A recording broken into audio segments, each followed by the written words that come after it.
I don't think you have any idea how fast I really am. I'm fast as fuck, boy.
Okay.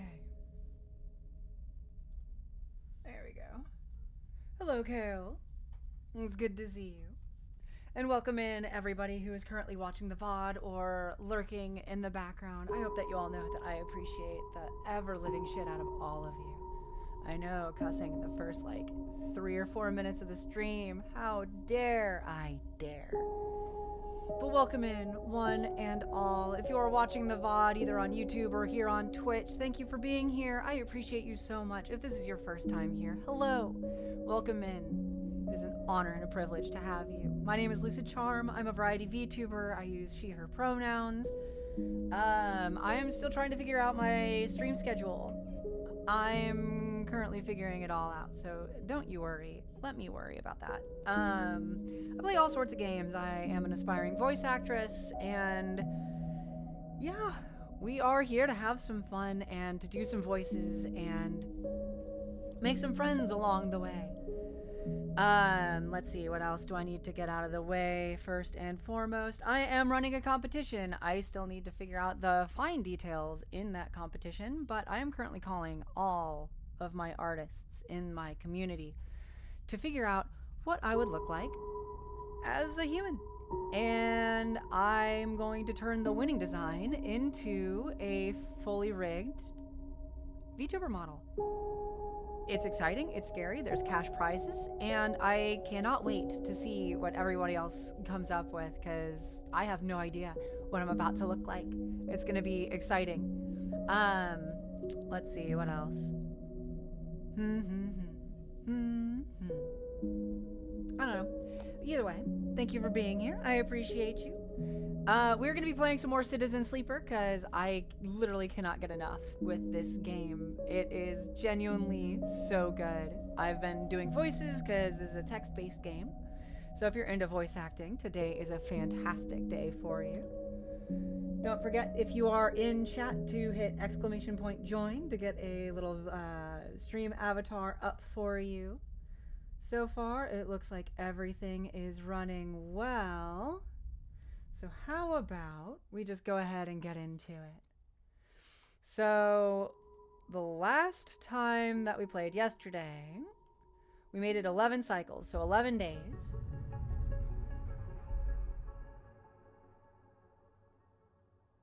So let's see what the remaining cycles have in store for us. I'm probably going to forget most of the voices that I've done so far, so if you're watching the VODs back to back, there's going to be a little bit of some continuity errors. There we go. Words are difficult. English is difficult. So let's see. Where were we? Let's see. We got kicked out of Dragos's place. We got the ambergris kind of fixed up. We're looking for another ship mind fragment. We need one more to create an actual ship mind. We have 1 dose of stabilizer, which we won't need for a little bit longer. We're currently flickering. We're not exactly the best right now. We have about 16 credits, and we have no dice to use. So this is a great chance to take a look at what we need to do. I think we can go... We can technically go 1 more day. Oop, wrong button. It is right click. We're also exploring the low end. So I might put dice into there here pretty soon, but we do also very much need money.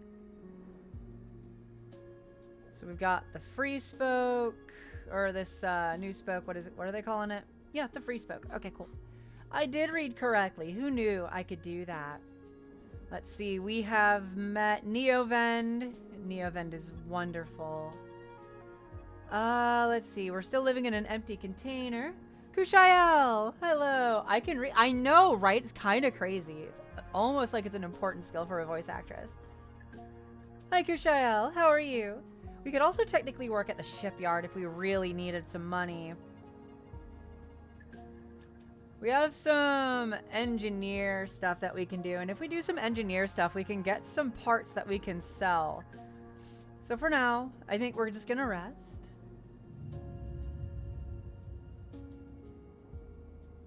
How have you been, Kushael? It is always good to see you. Okay, so we got some decent dice rolls. Some decent ones.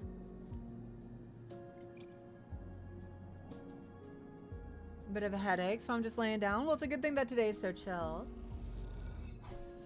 Hell yeah, we got some energy out of that. So we sacrificed an action for some energy instead of getting some food. That will save us a little bit of credit. Okay, but we need money in a terrible way. So I think we might need to work. I think working right now is going to be a good maneuver. This is just risky. This is dangerous though, but we have 200% possible and then 1 that's a bit of a gamble. Let's assist the shipbuilder and see what happens. Cool, we got yard hand experience.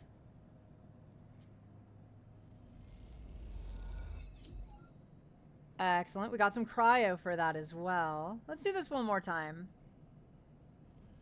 And we're just gonna go back to bed. We got some scrap. Beautiful, beautiful, beautiful. So we got some money and we got some scrap, and I'm gonna go and sell that scrap because we can do that down at the Ort Exchange. Otherwise, you've been good. I'm glad. I'm very glad. I've missed you, nerd. Alright, so we're gonna sell some components, make some money. That got us 12 cryo. Not too shabby. Alright, we are going to end the cycle for the day. And then in the next cycle, I think we're going to figure out if we want to use that medicine. Yeah, we're going to have to use some medicine after this cycle. Because we're now fading. We're not flickering any longer. Okay.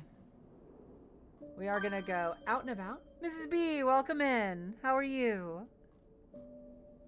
It's great to see you. And then Ethan has been over here building up a tab. That creep. Let's see.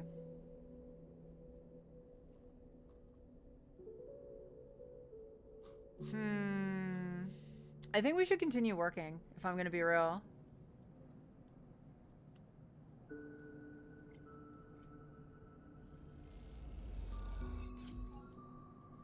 Good, we got money and some scrap to sell. We're gonna do that one more time.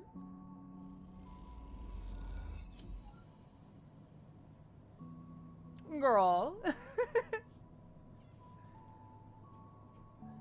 How do you do I bet your feet hurt.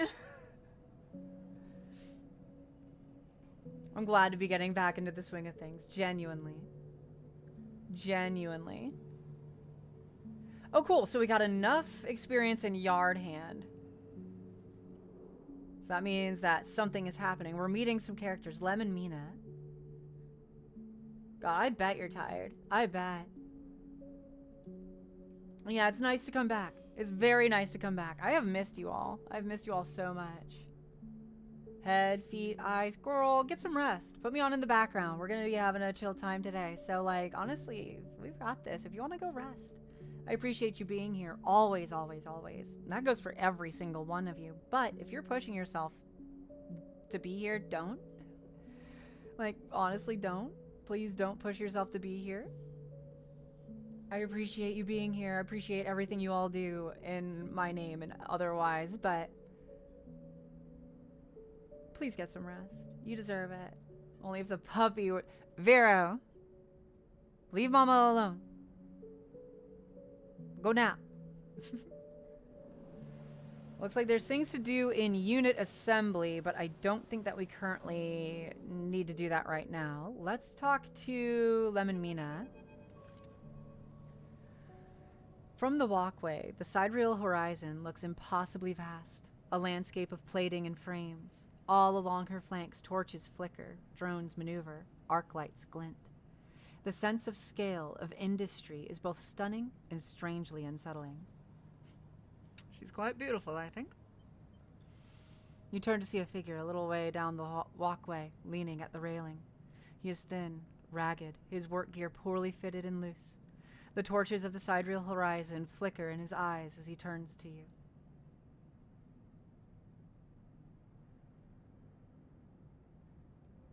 Hopefully he can chill now. Hopefully. Lem. He leans back from the rail, revealing a child standing beside him, staring out at the ship.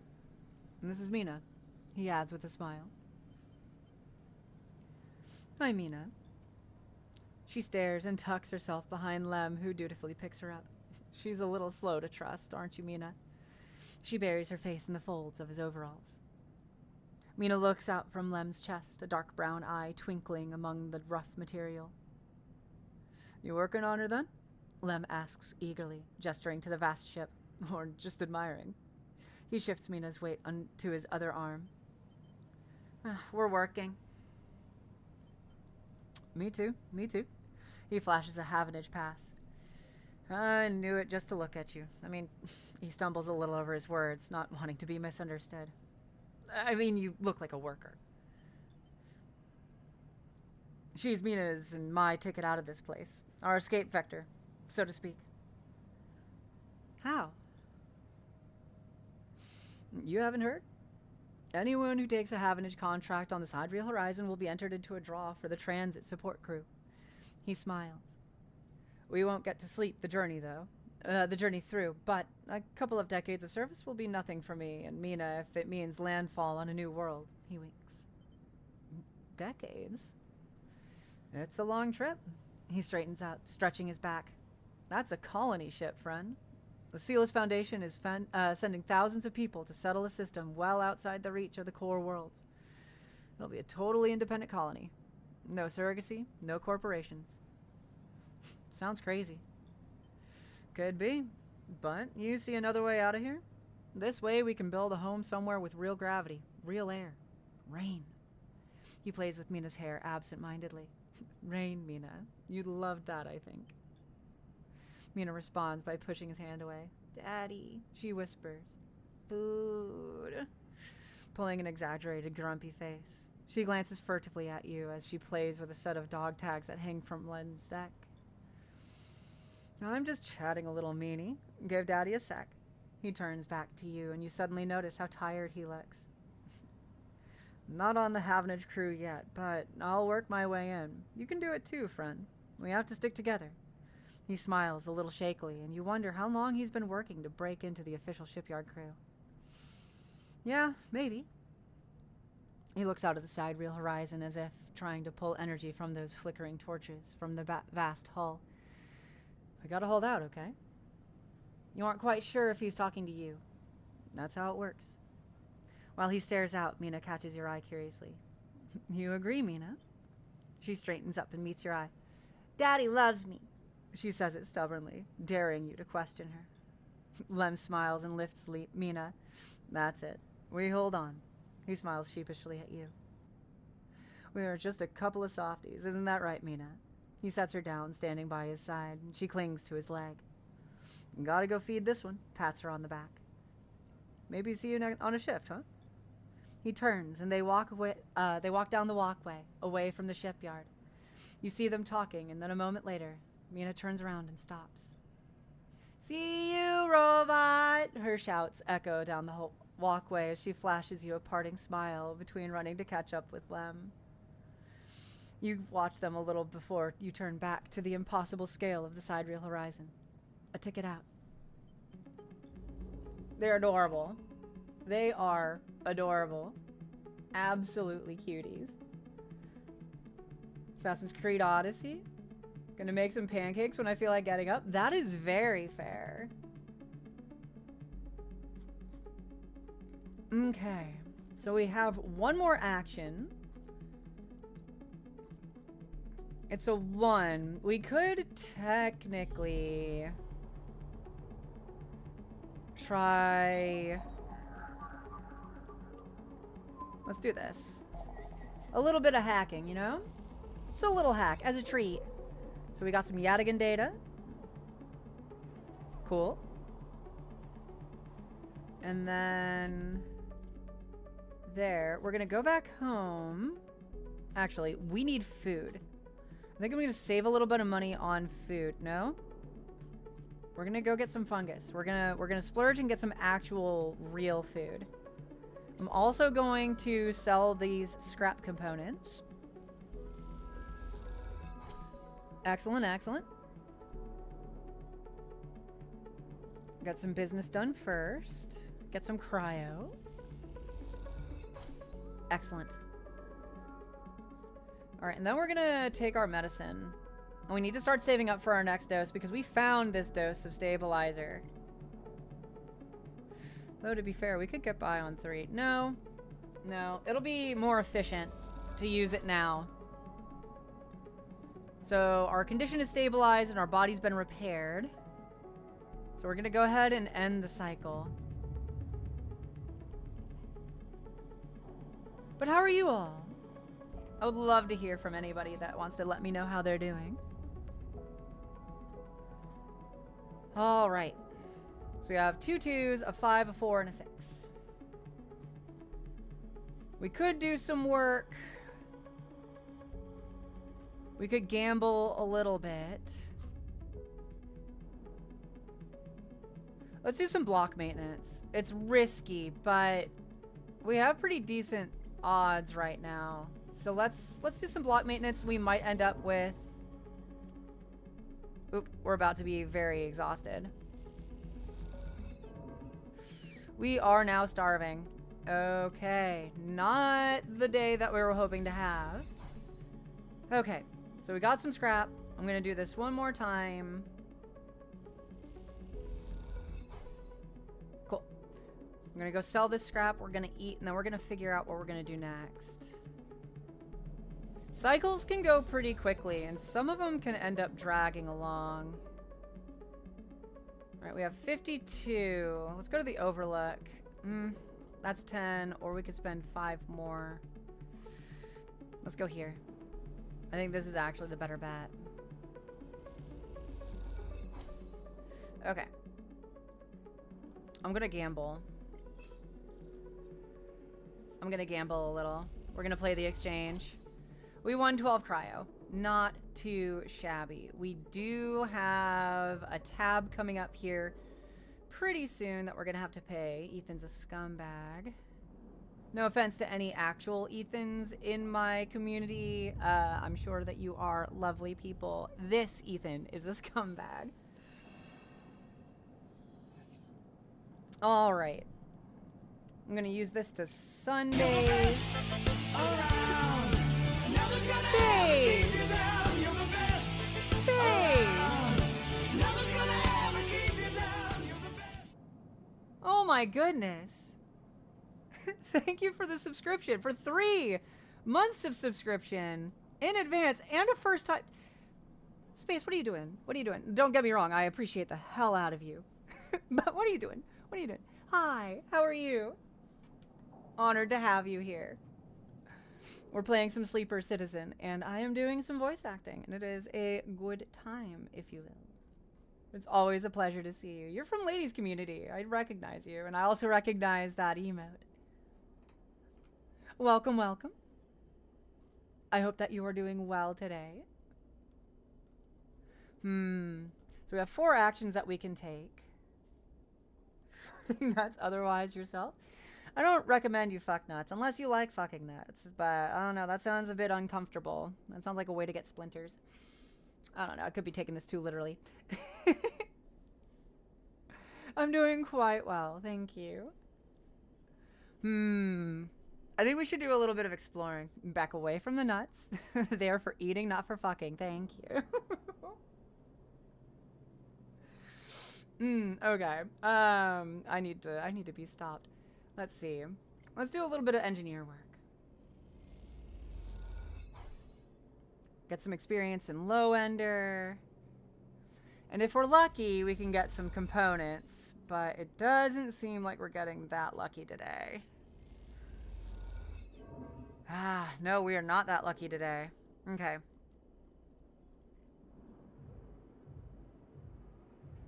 So I have 2 cycles to pay that tab.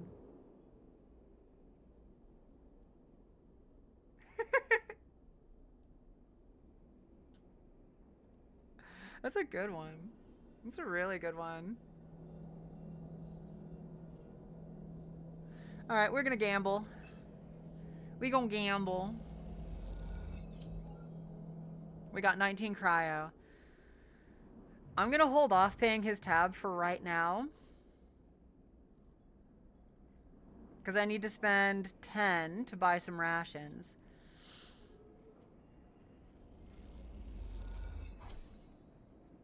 Cool. Alright, it's time for some sleep.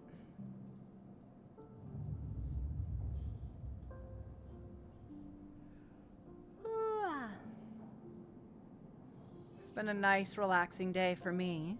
On this end, I'm gonna use one of these in order to get some more energy for free.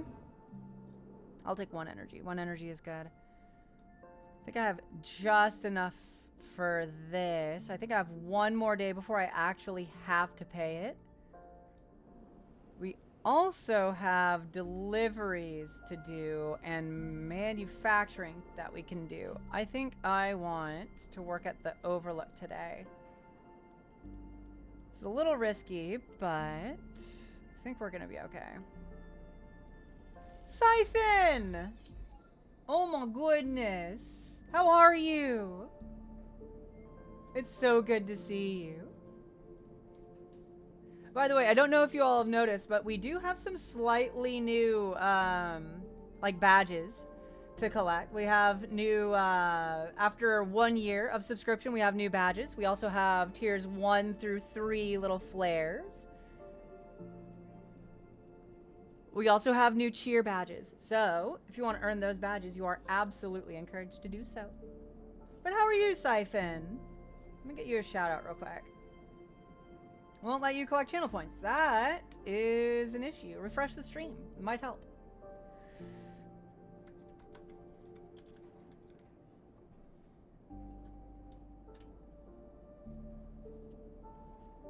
How have you been, Siphon?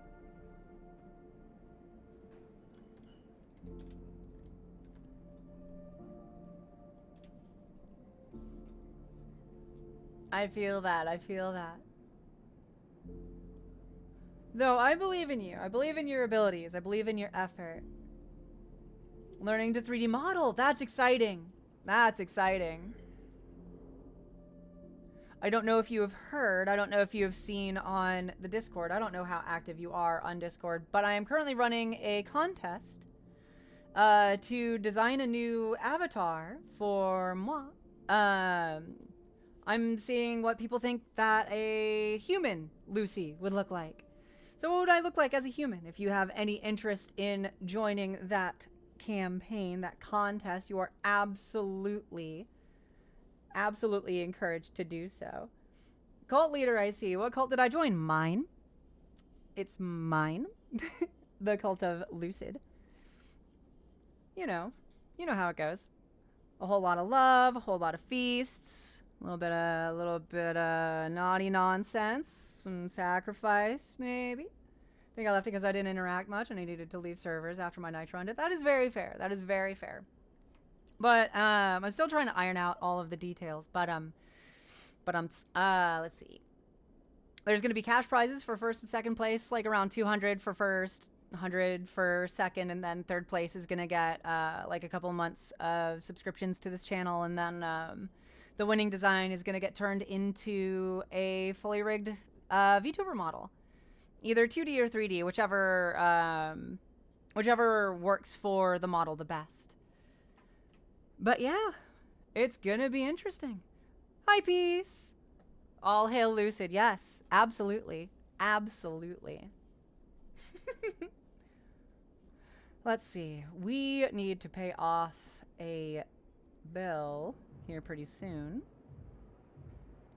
2 cycles to pay the tab. You're late? No, you're right on time. You are right on time. I've only been live for like half an hour. I'm proud of you, Siphon. Thank you for wasting 1,000 points. I really need to re-record that. A Tambor Tea House. Do not have the ability to go into the Tavala room. Topology is just pitch black. Yeah, fair. Sculpting is very different from, like, modeling, I think. It's like the same thing but different. I don't know. I tried to learn it. I think I want to get a drawing tablet if I were to try modeling again, or like 3D modeling, not like strike a pose model, which I probably could do. I don't know. 2, 3, 4. Interesting. Interesting. That's a lot of good luck charms. That's almost a year of good luck charms. Do you feel lucky? You should, because I'm very lucky. I'm incredibly lucky. Let's see. We do need money. We are currently stable. We don't have a whole lot of energy. Let's go to the Overlook and work.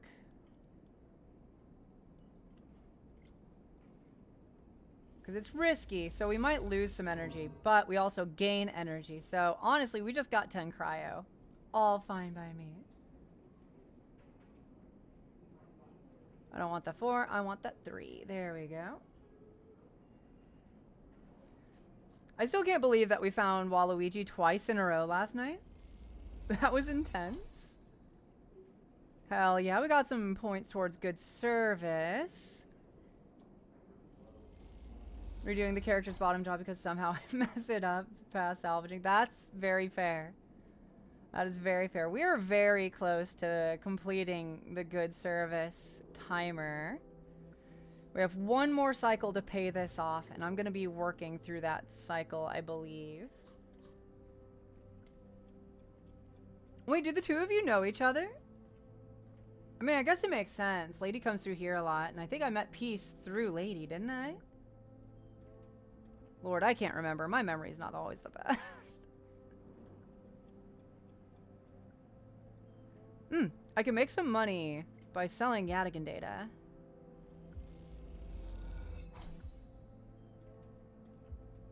Hell yeah.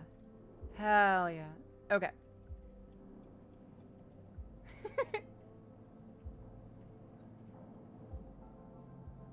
I love the interconnectedness of all of these communities. It's so good. It's so good. All right. We're going to rest. Why are you out here licking New Zealand?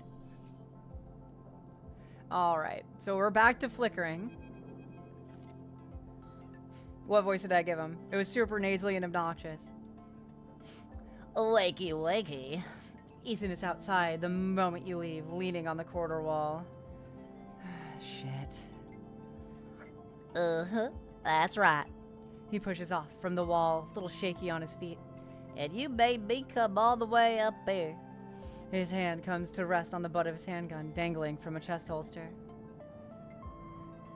I thought we had a deal here. You pay my tab and I don't shoot you. Wasn't that it, or am I misremembering? We're gonna just stay silent. Someone could be sitting on my stool right now. Think about that. He smiles. I like it there. There we have music. We have drinks. We have darkness. He shades his eyes. All we have here is fluorescent lights and a bad smell. What's your problem? My problem is that you didn't clear my tab, so I'm here to clean that up. Ethan lazily draws his handgun from his holster and holds it out. Cryo, whatever you have. Now. No. Come on, Ethan suddenly shouts. You're wasting my time.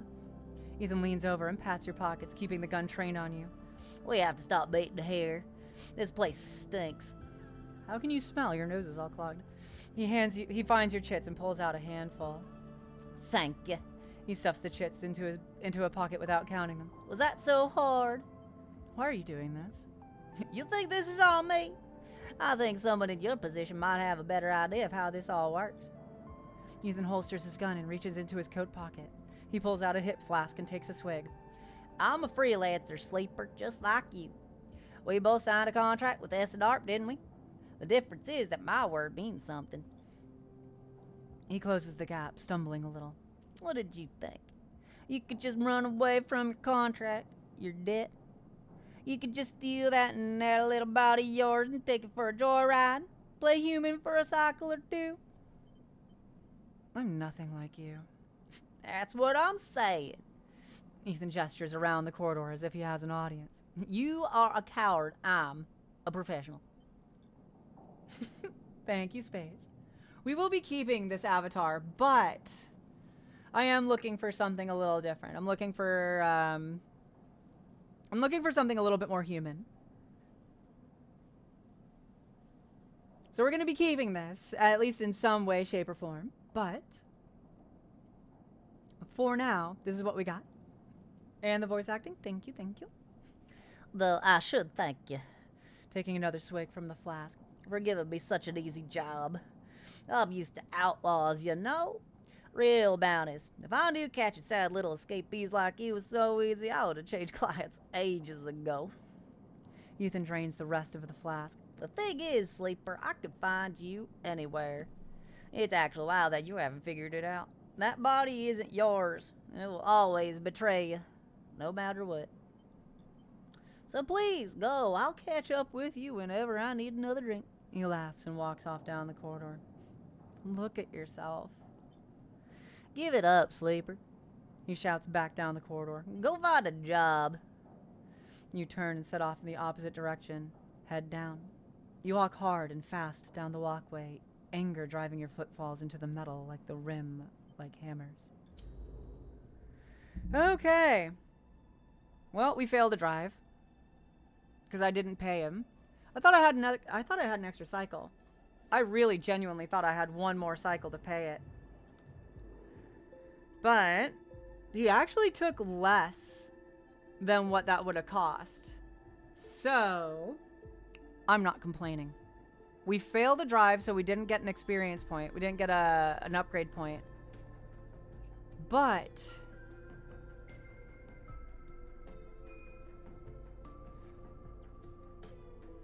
so if we go to the Ort Fabricator, we can fabricate that ship mine. But if I can find Another one. Another fragment. Doxy form might be our best bet. Where else can we potentially find one? Nowhere. Okay. Hi, Jude. How are you? Welcome in.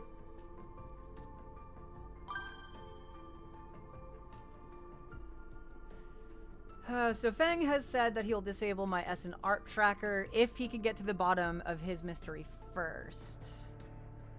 Let's see. Fixing the ambergris, we need to find her a ship mind. I can extract hunter data for Neovend.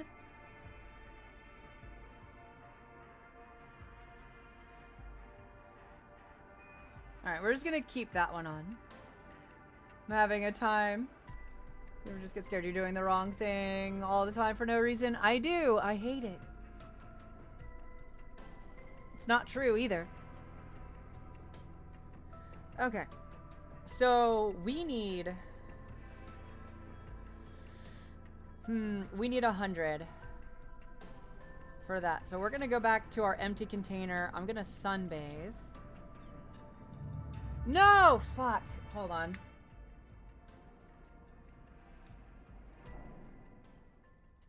I done goofed. Who said you can't have do-overs, right? Who said you can't have do-overs? By the way, don't forget that if you put in !join, you'll have a little stream avatar down at the bottom of the screen. Hell yeah, save's coming.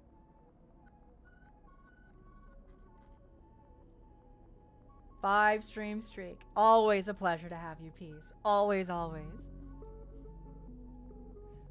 Mellow! Welcome in.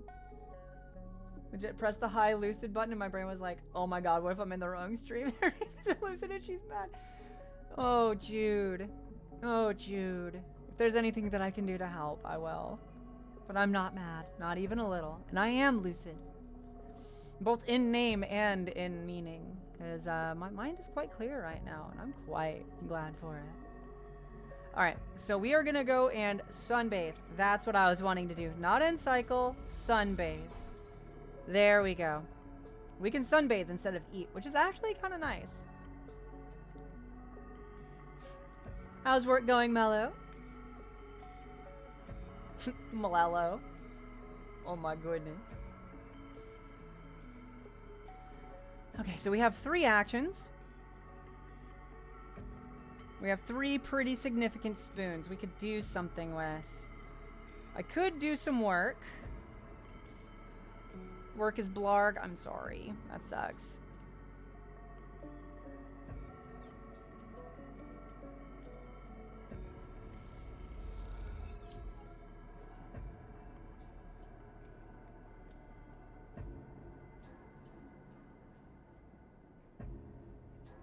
I love the fact that I didn't even see that. That's awesome. Okay, cool. Let's see. We could do one more shift at the bar. I think I'm gonna do that.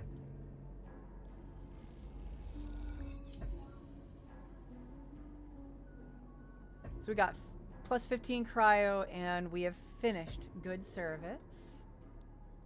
We get to talk to Tala again. The girl slides from the bottle into the lumpy, recycled glass, a pale, grassy yellow under the Overlook's warm lights. The spacer nods and takes the drink, bringing it up to their face in both hands like an offering bowl.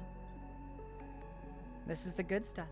The stuff Tala says is aged in wooden casks, stored in some closed-off part of the old station, among corroded wires and softly looping systems. Though sometimes it's hard to tell if Tala is joking. Either way, you like pouring this stuff. It gets on your fingers, and if you rub them together, you can smell the mossy drink, cut through with the aniseed, mushrooms, wood, as the alcohol evaporates. You like those who order it, too. The aged girl is kept under the bar, open to order only by those who know it's there, like the quiet spacer sitting at the bar right now. I'm gonna busy myself. Leave the spacer to themselves. Your watch streak is 0. Bitch. Oh no. Like watching streams is my job. It's not. I joke. You pull a rag from your overalls and wipe down the bar. And the girls smell lifting, then disappearing into the stale station air. The overlook is quiet this cycle. The salvagers busy offloading. The regulars likely at the Ort Exchange or queuing for work at the Havenage shipyards. You're in the right mood for a quiet shift. Some cycles drag along, the overlook empty and claustrophobic. But this one has caught you just right. And in this moment, some kind of calm has descended as you tinker away at the bar, lining up the bottles as your thoughts expand to fill the space. Suddenly, you hear a heavy clunking at the door. It creaks open and a huge cylindrical metal tank tumbles through, slamming into the floor. Shit! Tala breezes in from behind it, a whirl of hair and bright eyes. Shit! Tala? Sleeper! She ducks behind the bar and comes over. Can you help me with this? You look at the huge metal tank suspiciously. How did you get that up here? Tala puts her hand on her hip. Are you going to help me or what? You come around the bar and get to one side of the tank. Okay, she says. On my count. 1, 2, 3. You both heave the tank up to standing. Somehow. You hold it in place, struggling to keep it steady. All right, where's this going? In the back, comes a voice from behind the tank. Somehow you manage to lug the huge thing back to the back room, where you place it in one corner, dwarfing the rest of the contents in the cramped space. As you do, you hear a crunch. You stand back and look at the expired rations oozing out from under the tank. Oh, shit. Tala looks at you apologetically. I know you liked those. Good riddance. Tala smiles. Oh, good. I thought maybe liking expired rations was some sort of sleeper thing. You push the crushed rations off to the side. That's the end of that. Tala looks exhausted and rubs her shoulders. Francis, I swear to... Something up? Yes, she sighs. He was supposed to be back from Etienne's. He was supposed to be back from Etienne's up in the Greenway by now. Back with our girl. She leans against the tank. Seems like he's got lost again or joined the Haifa commune. We need that girl. There's 4 other bars near here, and the spacers sure as hell don't come to the overlook for the ambiance. She looks through the open door to check if anyone can hear her. She knocks on the hollow tank. So I'm taking matters into my own hands. She smiles. Welcome, sleeper, to the Overlook Distillery. You look around the dank back room. Need some work? She picks at some paint flaking from the metal walls. Well, I might need some help, though. She shrugs. You up for it? She knocks on the tank again. Could be fun. Happy to help. Okay. She grabs you by the shoulders. I'm excited. She turns around and looks at the tank. I reckon we chop this thing in half. 1 half for fermentation, and then the other we turn into a still. We'll also need to gather the ingredients. She turns back and looks at you. You look more like a chopper than a gatherer, she smiles. So how about you build the still and tub while I work on the rest? Oh, wait, sleeper, I have an idea. Tala is grinning now and it's making you nervous. To make up for the rations, how about we put a kitchen in here too? A kitchen? Uh-huh. I always wanted to serve food. She turns back to the tank. This is gonna be great, she says to herself. You look at the dented tank in the bare room. At least she has vision. Nala nudges you out of the back room and closes the door. As you go back to the bar, you hear the banging and thumping begin. The spacer finishes up their drink and nods in your direction as they leave. You can't quite tell if it's a gesture of sympathy or good luck. So much for a quiet shift. I love her. She's great. Oh my god. If I got paid to read Dungeon Crawler Carl, I wouldn't need Disability Fair. Oh no!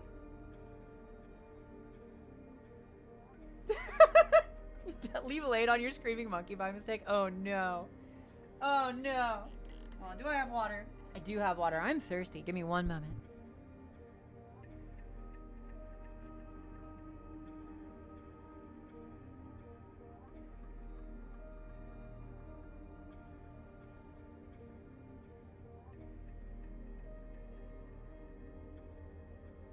Okay.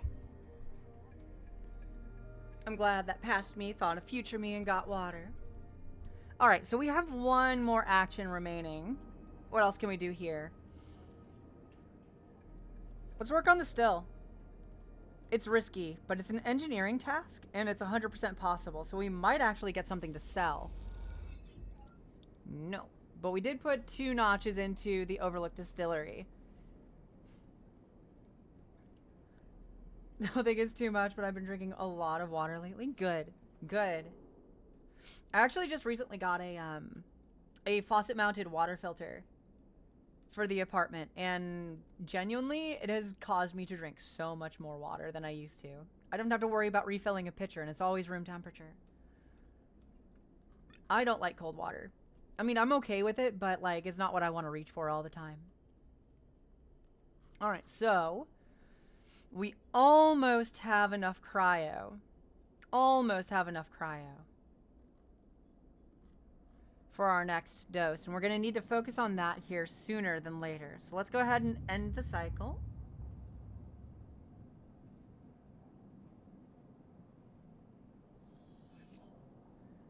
Okay. So right now, I'm going to put in a little bit of work on the still. Oh, thank you for the bits, Jude. And we got a random scrap item. That is fantastic. That is absolutely fantastic. So we're going to sell some components. And then we need to make more money, because his tab is approaching quickly. And we need the stabilizer sooner than later.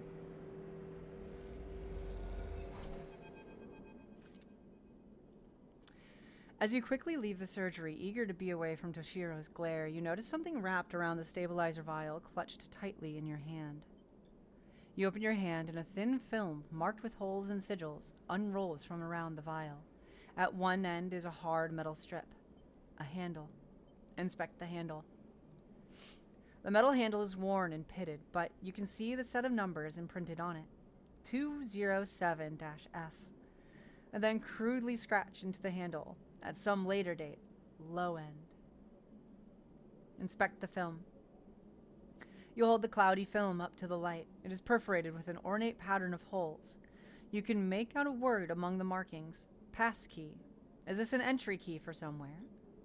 For a moment, you consider going back to the surgery to return the key, but then quickly think better of it. Did Sabine want you to have this, or is Toshiro passing on a message? Time to head to the low end and find out. Alright, we have an upgrade point.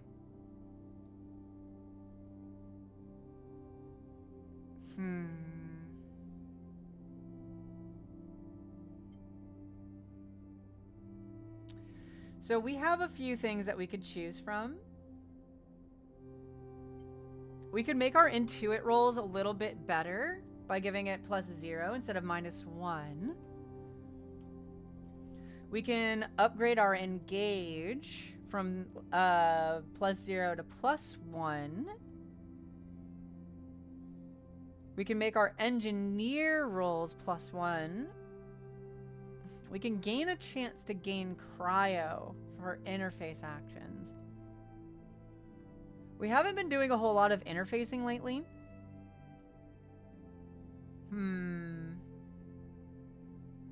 We don't necessarily need to make a choice just yet.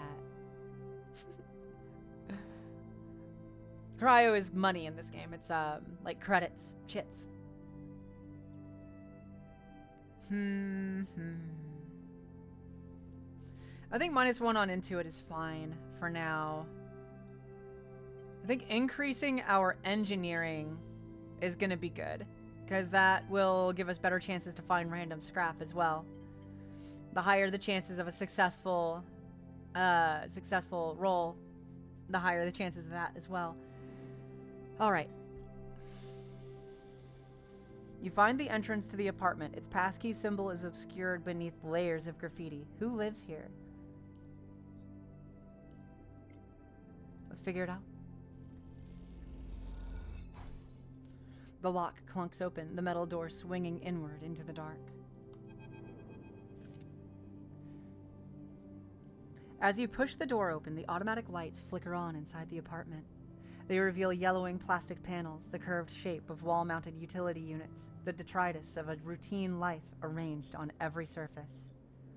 You step inside, clicking the door shut behind. The amber light of the aging fixtures glaze everything with pale orange. The work surfaces hold a variety of objects, indistinct in the dull lighting. A pale blue light drifts from a doorway at the end of the room. Thank you for wasting 1,000 points. Thank you, Jude. I need to re-record that. We can inspect the surfaces or go to the doorway. Let's inspect the surfaces. Smudges through the thin layer of dust suggest a recent, rare, and hurried visit. They trace a path to the water dispenser, the auto wash, then to a cabinet still half open. On the shelf sits an empty pill case. Go to the doorway. You cross the cramped utility room with its auto wash dispenser's water closet towards the doorway. Through the doorway is a dark, warm room, lit only by the faint glow of a terminal screen. My points weren't 269 anymore, so I dropped some. Fair. Very fair. Don't forget, exclamation point join gets you a little stream avatar on the screen. Let's inspect the room real quick. A bunk is tucked into the wall, the blankets ruffled. A wall desk glitters with rows of vials and containers. A briefcase lab sits open, loaded with rows of reagents and compounds you do not recognize. In comparison, this room is clean, ordered, controlled. Approach the terminal. As you approach, there is a crackle from somewhere in the dark. Sleeper. Sabine's voice shakily echoes through the apartment. Welcome to my home. I'm sorry I can't be there. I have had to make alternate arrangements. You hear rattling noises. Static. I was able to record this message, but I don't dare to show my face. Something is happening within Yadigan. I no longer trust them. Their voice becomes distant, slipping behind the background noise. I have something to ask of you. I want you to get me out. Yadigan were supposed to hide me, to protect me. After everything happened, I was desperate. And then after that, I was too tired to care. A noise, like waves, passes over the recording. But I'm done with them now. I want out. Screw the debt. But I need insurance. Something I can hold against them. I have my suspicions, but I can't be sure. I need information. And as you know, you need me. A pause. Something clicking in the dark. This isn't a threat. You have to understand my position here. Another pause. I know sleepers. I've been here before. I can help you, but not with Yadigan's noose around my neck. Get me data. Get me information. Get me something I can use against Yadigan. Then I can get out, and you can get what you need. Please. Waves of static cut into Sabine's voice. Bring it here to my terminal. I'll get to it when I can. You look around the tiny room and try to imagine Sabine living here. Working at the desk, sleeping in the bunk, blinking into the terminal in the dark. The recording cuts to static, filling the room with its white hiss. Then silence. We're going to access the terminal. Thought you said I am FNAF 2. Wait, where is that?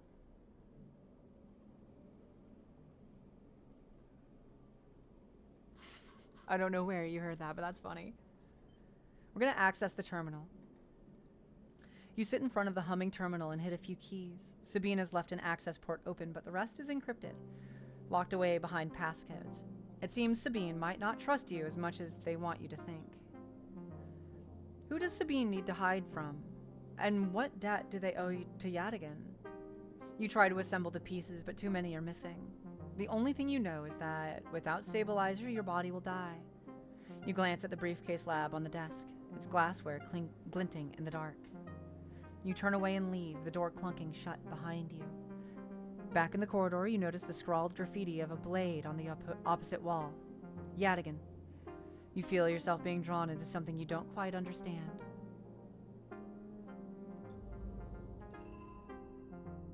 So we got a new drive. We have another dose of stabilizer. And sooner than later, we're going to need a pretty good chunk of money for Ethan's debt. So far, we only have 10 cryo. Is there anything that we can do here right now? Other than deliver the ship mind? No. So we need a ship mind component. We have one more cycle until Dock B2 opens up. Someone's going to be there, and there's a possibility that we can get that. I think for right now, I'm going to try to build the distillery.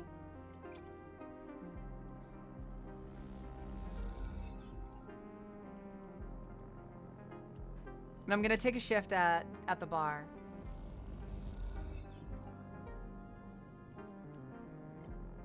Because at the very least, that's going to get us some money. 15 cryo, I'll take it. Okay. It's time for some sleep. I'm not going to take the stabilizer just yet. I usually try to around like 3 dice. 2 or 3 dice. Because it's hard to do anything when you have that little. Like, literally, if you ever wondered what it was like to be a chronically ill / disabled refugee, this game is an incredible simulation of that. Okay, so we are currently starving. I'm going to sunbathe. That got us 3 energy. That's fantastic. Sunbathe, being able to sunbathe and get energy from that is such a godsend, I swear. Okay. So if we're going to help Sabine, then we're going to need to do some hacking.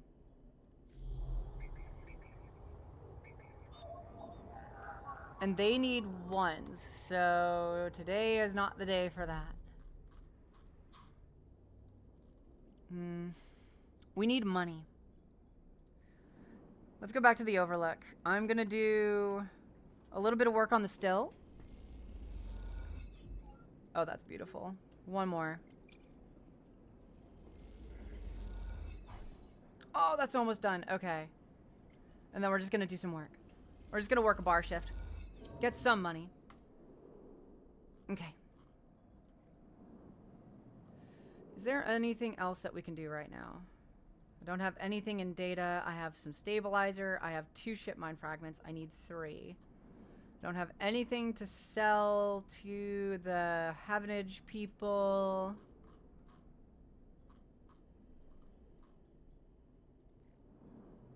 Nothing to explore here because I don't have the energy.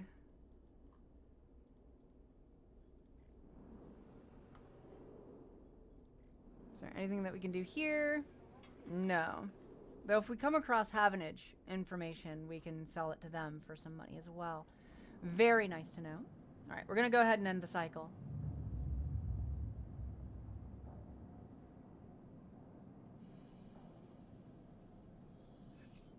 And we are already starving, and today is not a good day for rolls. Okay. We got enough energy for the day, which is great. We're going to go to the Overlook, and we're going to finish the still.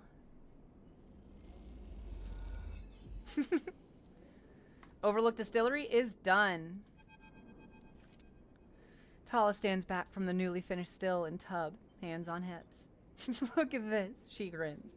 The Overlook Distillery in all its glory. She squeezes you around the shoulders. Thank you. How's sourcing the ingredients? Tala smiles. I think I've got most of it covered between the food factories in the low end and the farm stacks on the Greenway. However, she pauses. There is an issue. Alright, what's the problem? Well, Garol the drink, as you probably guess, is named after Garol the mushroom. That's what gives it that golden color and earthy taste. The alcohol is infused with mushrooms along with a mix of spices. That means you need Girol caps to make Girol, but no one wants to supply us. The distilleries on the Greenway are taking all the stock from the farms out there, so it's hard to get a single cap across Founder's Gap. However, I have an idea. She smiles. We can grow our own Girol caps here. She gestures at the increasingly equipment-filled back room. Are you sure? I'm totally sure. Hold on. Don't forget, there is a vibe check. I think it's exclamation point vibe. A coffee martini. That actually sounds really good.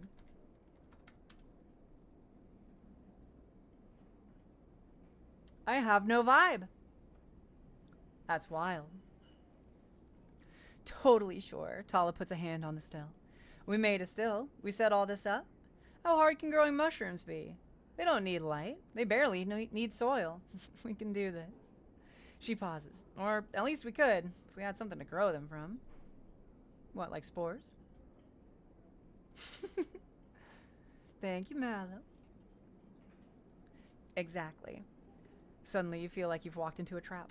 And you are the perfect person to get me those spores. She nods rapidly. Think about it. You built the still. You are great with plants. You know the eye like the back of your hand. Need I go on? Are you flattering me? If it's working, then yes. She grins sheepishly. Look, I can't leave the bar, and other people are picking up shifts. She grimaces. I'm saying it has to be you. Fine. Wonderful. You'll love it over on the Greenway, I think. All that fresh air, open space. She sees your expression. Okay, I'm done. I'm done. She turns back to look at the still and the fledgling distillery forming around it. It really is something, though, isn't it? And want to or not, you really have to agree. Coffee grounds, substrate, spores, and damp, you'll have mushies. It's the spores that are really important.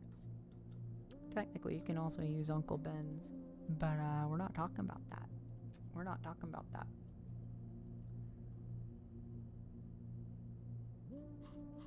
I'm not gonna lie, coffee sounds really good, and I just had an energy drink, so, yeah. Yeah, honestly, I feel that, Jude.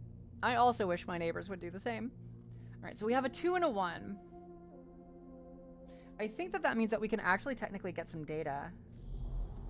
Because there's a Yataghan agent here.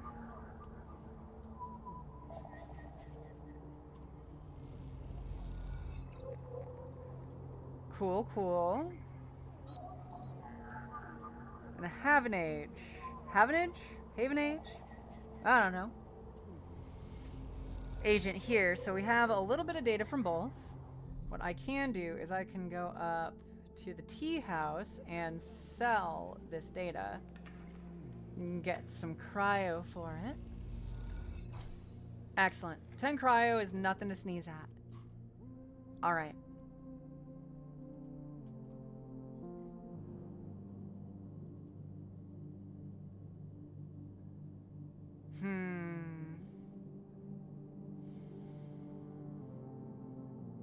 Bang on the walls or floor and tell him to. That's great advice for somebody who loves concentrate. For who's the words? I can't. It's great advice for someone who loves confrontation. Nailed it. First try. I'm so good at talking. I'm so good at talking. I do it all the time. I do it for a living, actually. So I need 60. The outside screaming. What are you screaming about? Hold on, I'm gonna go look. I'll be right back.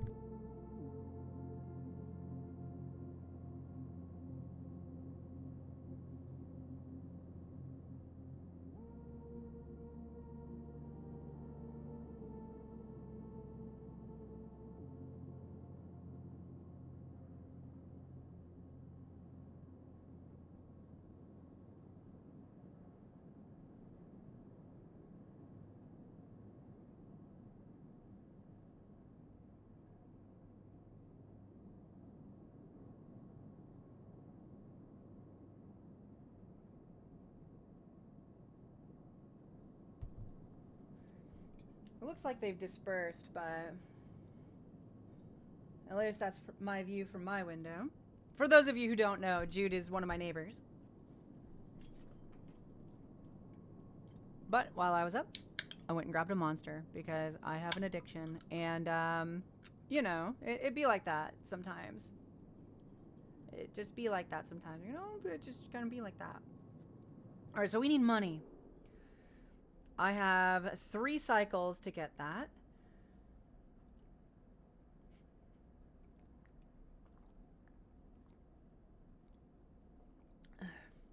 Lucky, maybe. Expensive, yes. But, you know how it goes. It's getting closer to bedtime for you. Fair. Very fair. Alright, so I think we're about to get into the 3 dice area, so let's get down into that and then figure out what we need to do next. Oh, I meant being neighbors. Fair, fair. Well, we used to be together, to be very fair. The fact that we're still friends is amazing, and it's something that I cherish and treasure every day. Monster Ultras are so good. The only 0-calorie beverage I legit love. That is very fair. I'm not big on them simply because of the mouthfeel, though I will say that the Ultra Punk Punch, genuinely good. Genuinely so good. My favorite are the Juice Monsters.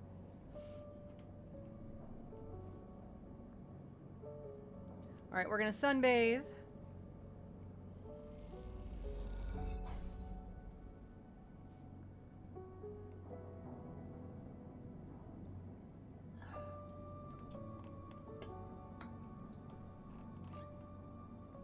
I'm gonna take off my hoodie because I am a little warm. Oh, finally! Finally! Oh, that cooler has been broken for like half a year. Well done,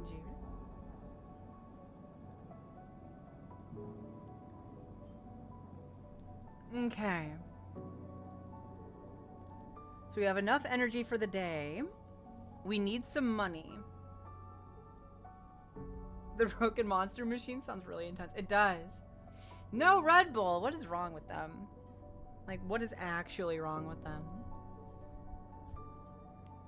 Passion fruit or the peachy keen? The white and strawberry are like the only two I'm not a fan of. That is very fair. That is very fair. I enjoyed the passion fruit one. I'm not big on peach. That's just a personal preference. I really like the punk punch.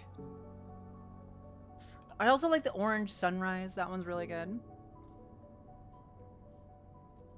I'm not big on the white.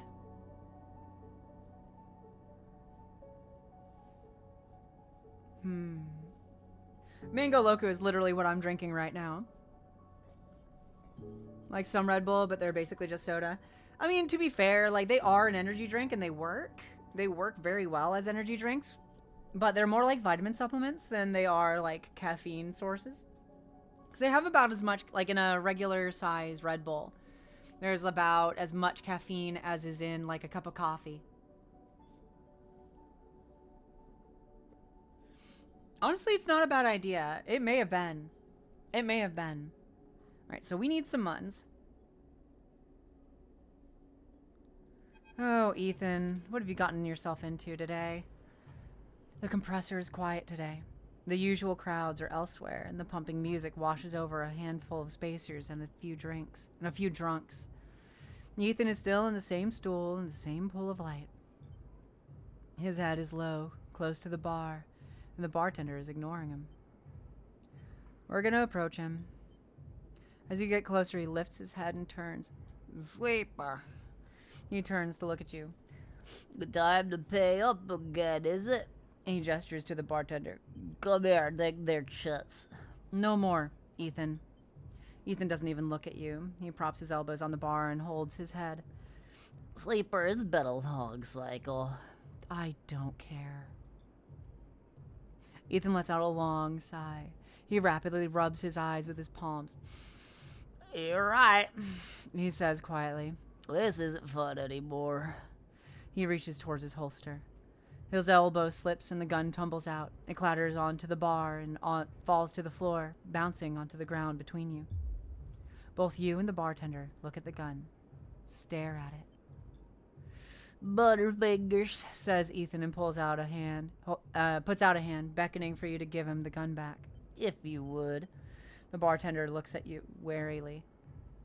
You crouch down and pick up the gun. You point the gun at Ethan.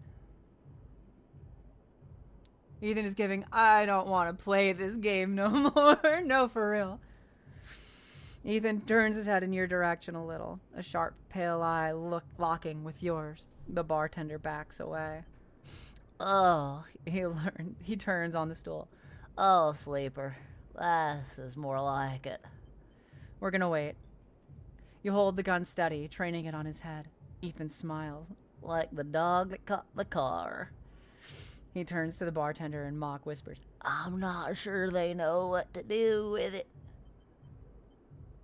We're gonna wait. You keep the gun on Ethan. Ethan smiles at the bartender. Oh, well. He says and grabs the gun, slamming it back into your face in a single move. You stagger back and drop a knee. Somewhere nearby, the gun clatters into a surface. The hit's a glancing blow, but it makes your vision swim. Through the blur, you see Ethan wrestle a small, thin slate from his belt and hold it up. Enough of this. I'm logging the job and calling it in. Ethan taps on the slate. No more playing. Your head aches. Ethan taps through a few screens impatiently. He swears and taps again. He starts shouting, a dull echo to your ringing ears. He starts screaming at the slate and throws it across the bar. He crouches down and grabs you by the chin, his face close, his breath heavy with drink. Yes, and Art just screwed me. He grins maniacally. They canceled the contract. He stands up. They canceled the contract! He shouts at the ceiling of the compressor. You stand up, struggling to your feet, the sting of the hit fading. Ethan is rubbing his temples, his face pale. You hear a clicking sound, like coins being counted, like bullets being loaded into a magazine.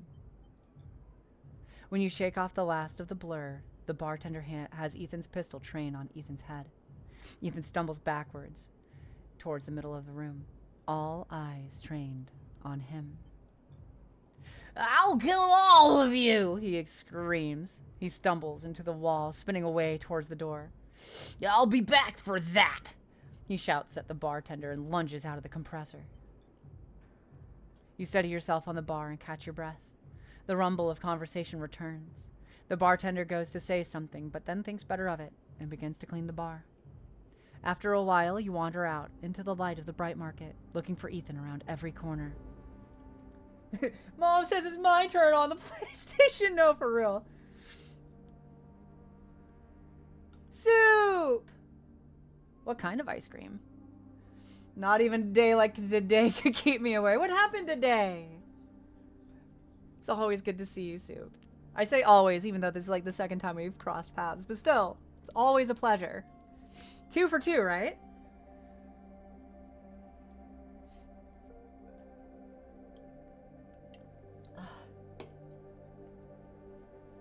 Espresso therapy ice cream. That sounds so good. I don't know if you know, but I am quite the caffeine addict. So, you know, like caffeine, ice cream. Sounds good. It sounds real good. All right, so we just got Ethan off of our back for a little bit. We've got how many cycles? 8.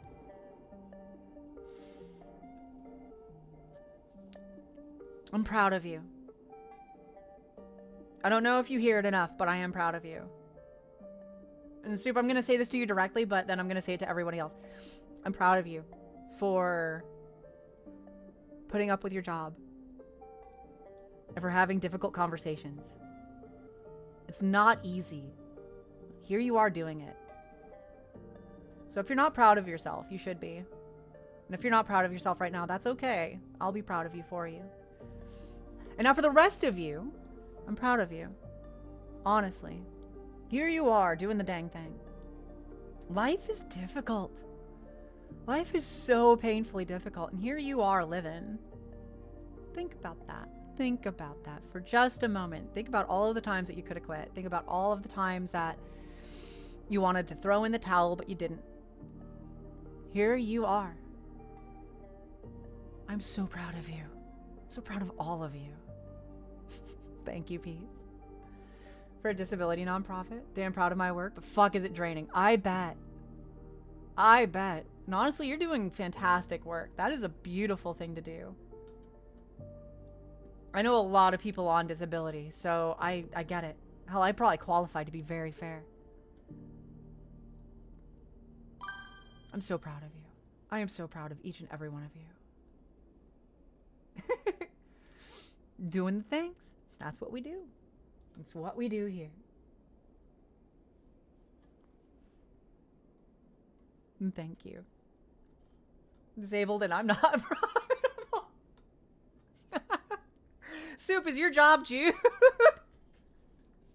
I'm sorry. I'm sorry. I'm sorry. Oh, Lord.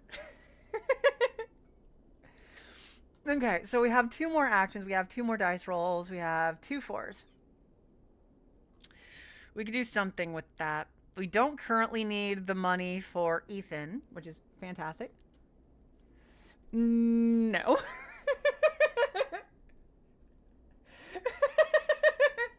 I'm not going to give any specifics, but no. No. Jude is one of my neighbors. Let's see. What can we do? We could use some food. We do have a dose of stabilizer, which is fantastic because right now we're fading because we took some damage. That was a considerable hit, too. So I think that we should take this stabilizer before our next cycle. Jude isn't in my area of work. That's fair. That's fair. That's fair. That's very fair. We need money. We need 60. My Caria. Oh my god. Hold on.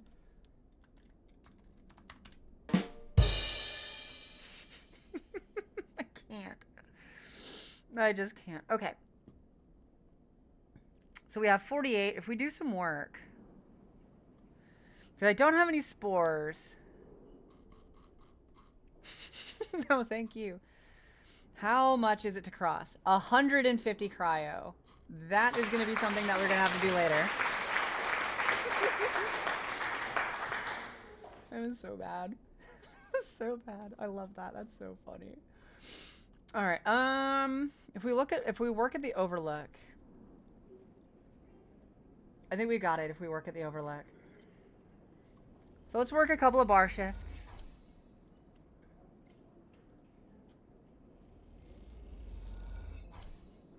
Cool.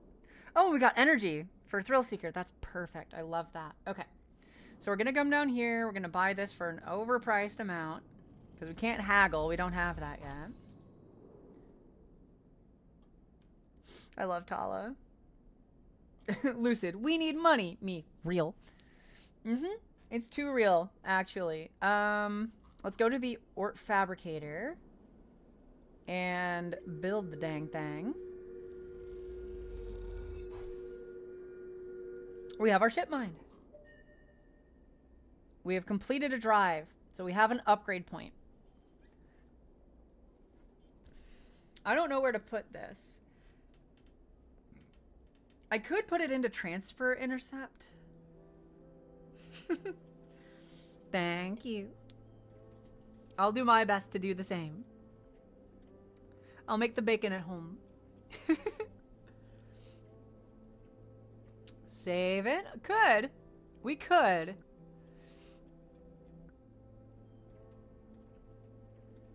So, like, for those of you who don't know, I actually quit my job to pursue streaming full-time. Like, I have a decent chunk in savings, and, like, it's all lined up. I'm not in any kind of trouble. It's not, like, any kind of, like, emergency, but I'm gonna see if I can make this, like, my full-time gig. Plus some, like, voice acting and stuff. So yeah, because, like, I realized that, like, I was miserable at my job, and it was robbing me of my time and my soul. So, like, why not do something that not only enriches my life, but also enriches your all's, you know? So let's see. We could go +1 with Engage, and that's not a terrible idea. We could save it. And get self-repair next. Because if we can get some scrap components from engineering, we can repair our condition at home without the stabilizer, which is actually really nice. Not sure yet. Not sure yet. think we might actually just hang on to it. And if we get another one and we decide that we don't want to go down that route, that is absolutely fine. We can upgrade a couple of things at the same time. I think that's the plan. Because right now we're doing okay. Right now we're doing okay.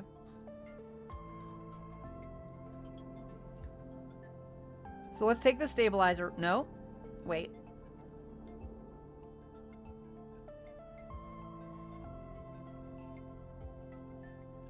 Yeah, it's going to be a little bit funky, but I'm not too terribly worried about it. I'm not too terribly worried about it. Like, one way or another, it'll be fine.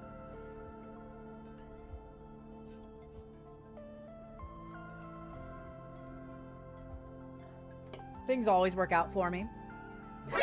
Nani? Thank you, Jude. Speaking of, things always work out for me. Oh, Space got it.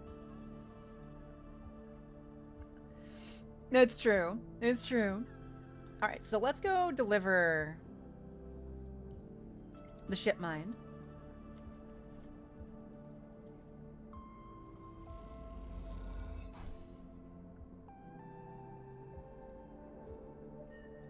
And go talk to Ankita.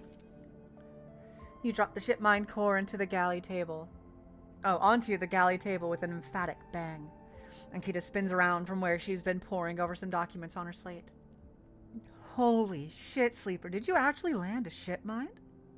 She rushes over and hefts the huge cylinder, turning it back and forth. Well, shit, this might actually work. She smiles wider than you've ever seen. Where did you get it? I built it. Built it? Well, you are full of surprises. Ankita bangs on the galley wall. Hear that, Amber? Sleeper got you a new ship mine. The sound echoes down the ship's passages. You have to admit, being in a small space with Ankita when she's this excited is a little intimidating. Ankita puts the ship mine back on the table. I'll start the process of fitting it as soon as I can. I might need your help with some of it. She heads back towards the counter to grab her slate. This isn't the only good news today, either. Looks like my good karma is finally coming in. Pretty sure adults are a myth? I think you're right. I think you're right. Oh, so did you forget to join? Yeah, it's not automatic. I do love my lurkers. This is a very lurker-friendly channel, which is why I like anonymous follows. And I think I fixed that. I should have fixed that. But like anonymous follows and having to join the oh lord, stream avatars manually. Because like if people don't want to be perceived, they don't have to be perceived. At least not here. I love my lurkers. My lurkers make this whole thing possible. Let's see.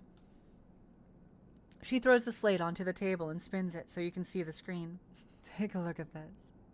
You see a list of names and numbers. Nothing that exciting, along with what looks like a transit timetable. I found them. The thieves? Exactly. Well, the thief. Singular. She points at the name on the list. Or, more specifically, Ashton Cade. It was his pass that was used to access Amber and slice the ship mine. I thought he might have been killed or robbed, his pass stolen, but it turns out he crossed the Founder's Gap the very next cycle. The Founder's Gap? That big rift in the station. You can't cross it without the Founder's Ferry. She leans back in her seat. I know some of the crew over at the ferry, old mercs. Used to run an outfit I worked with. I saw them in the Overlook, and they mentioned they saw Ashton crossing. I checked the manifests, and there he was. Looks suspicious. He hasn't said a word since the theft, and anyone wanting to hide out might head to the Greenway and go to ground. She flexes. He won't get that far, though. There's no real docks out there, only a couple of jetties out in the wastes. Alright, so, what now? Now, I fit the ship mine. That's the first priority. She pauses. But maybe you can help me out. Alright, bye, Mello. Thank you for spending your break with us. Sure. How? It's like this. I head over there, especially in Amber.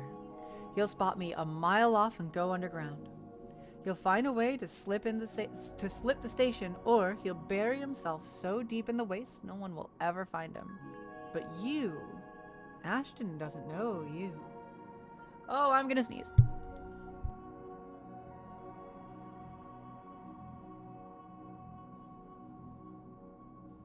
Thank you. Thank you, thank you. Bah. All I need is for you to go there, sniff around. Not at the commune, not at the stacks. You'll have gone to the edges, the margins, the wild places. That's what Ashton likes. You see him, you locate him, ping me on this. She hands you a calm earpiece. Seeing this is merc work, I'll be happy to give you merc pay. She shifts in her seat. The thing is, I haven't got much left. So how about I tell the boys who run the ferry to give you a discount? I know it's not much, but once I grab this coward, I'll pay up. 200 cryo, nothing less. What do you say? She meets your eye. Okay. She gives you a heavy whack on the shoulder. Good. I owe you.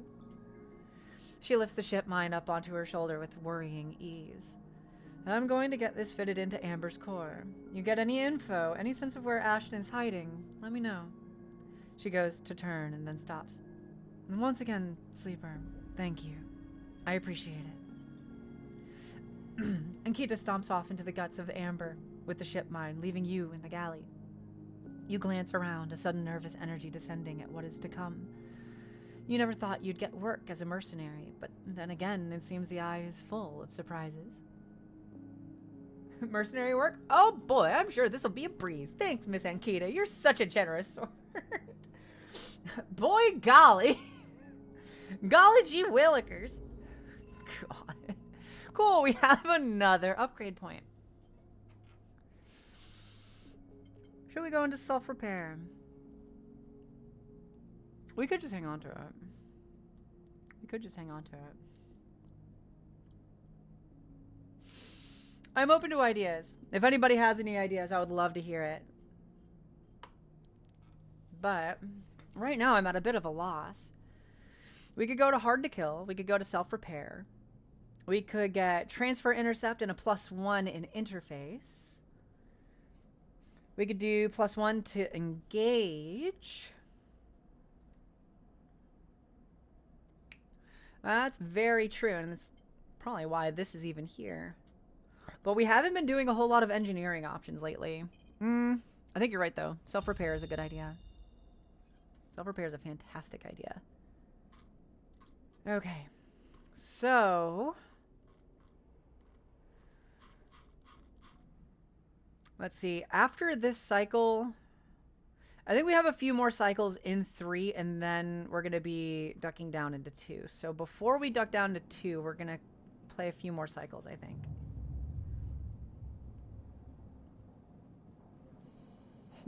This is a whole mood. All right, we have 2 4s and a 3. What can we get done? How much of a discount did she score us? A 50% discount. Okay. So now it's 100 to get over there, not 200 or 150. I think it was 150. I think it was, yeah, I think it was 150. Now it's 100, so 75%? No, 25%.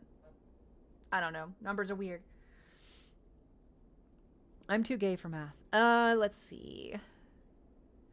We could play the Ort Exchange. We could explore the low end a little bit more.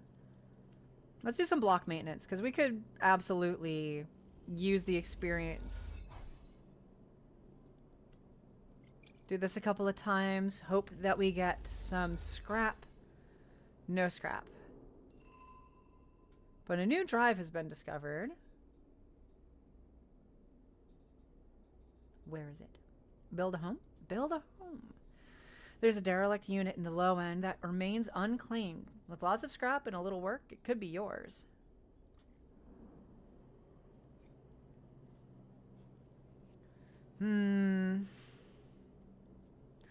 So for 4 scrap,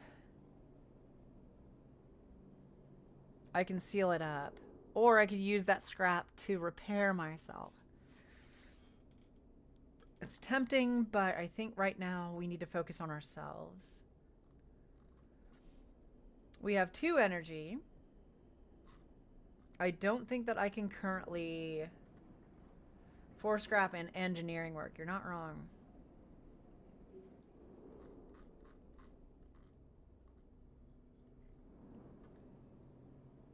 Let's do some more engineering work. Why not? The book I'm reading right now came highly recommended in This the form is of a self-care checkpoint. Hell yeah. Also, Thank you, you're important Peace. and you matter. If you do not know the source of that delightful voice, that is the one and only Fox Dannison. They are absolutely wonderful, fantastic friend, fantastic streamer, wonderful person, just all around. Go give them a follow. They haven't been streaming lately, but who knows, maybe they'll come back, and when they do, you'll be in the front row.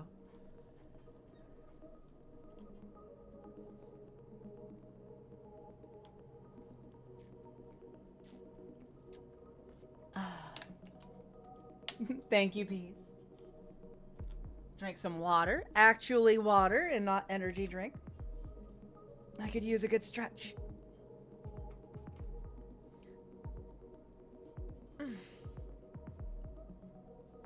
Nice, nice, nice. Thank you, Peace. All right, we're going to do some block maintenance. No scrap. But we did complete Low Ender, which is nice. Caster.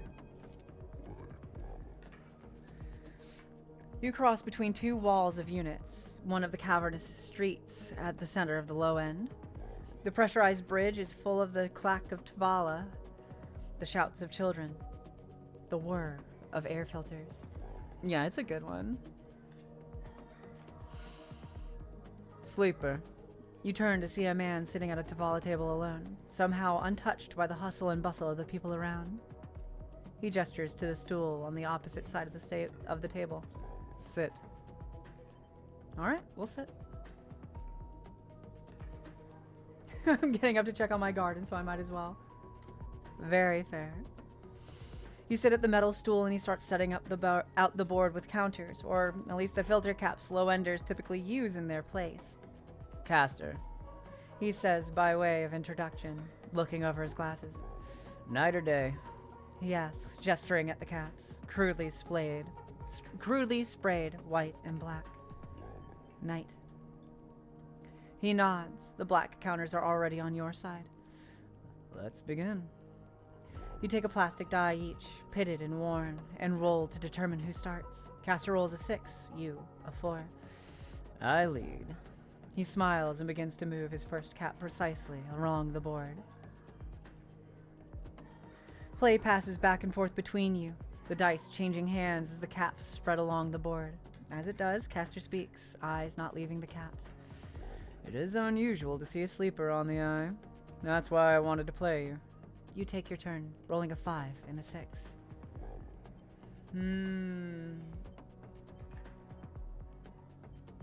Ooh, I love basil. Let's play carefully. After all, a sleeper's mind must be somehow different than to a human one. Being emulated, I mean. As Caster talks, you build up a wall of caps, stacking them safely across the board. Progress is slow, but you remain unexposed. I don't mean to offend you. Caster meets your eye. I merely see that you are, by definition, different. What has been subtracted in the emulation? What has been added? He slides a single cap to an open point, a risk, and an opportunity.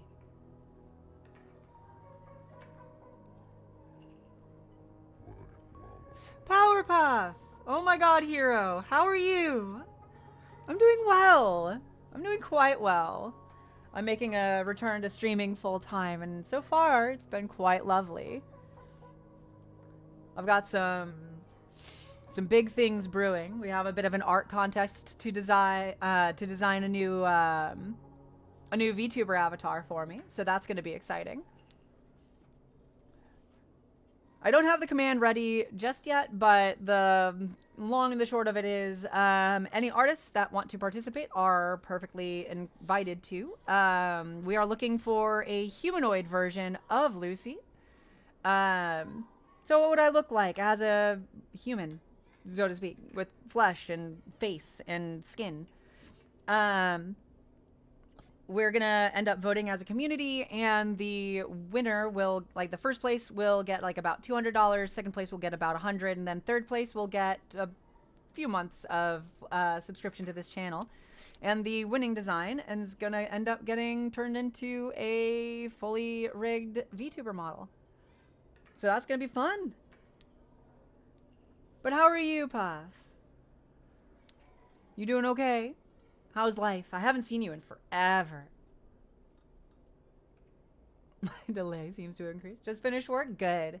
Good, good, good. Well, enjoy your time off, and I'm so glad that you're here.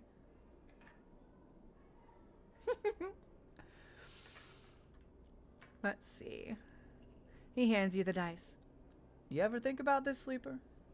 About what you were before and what you are now? Always.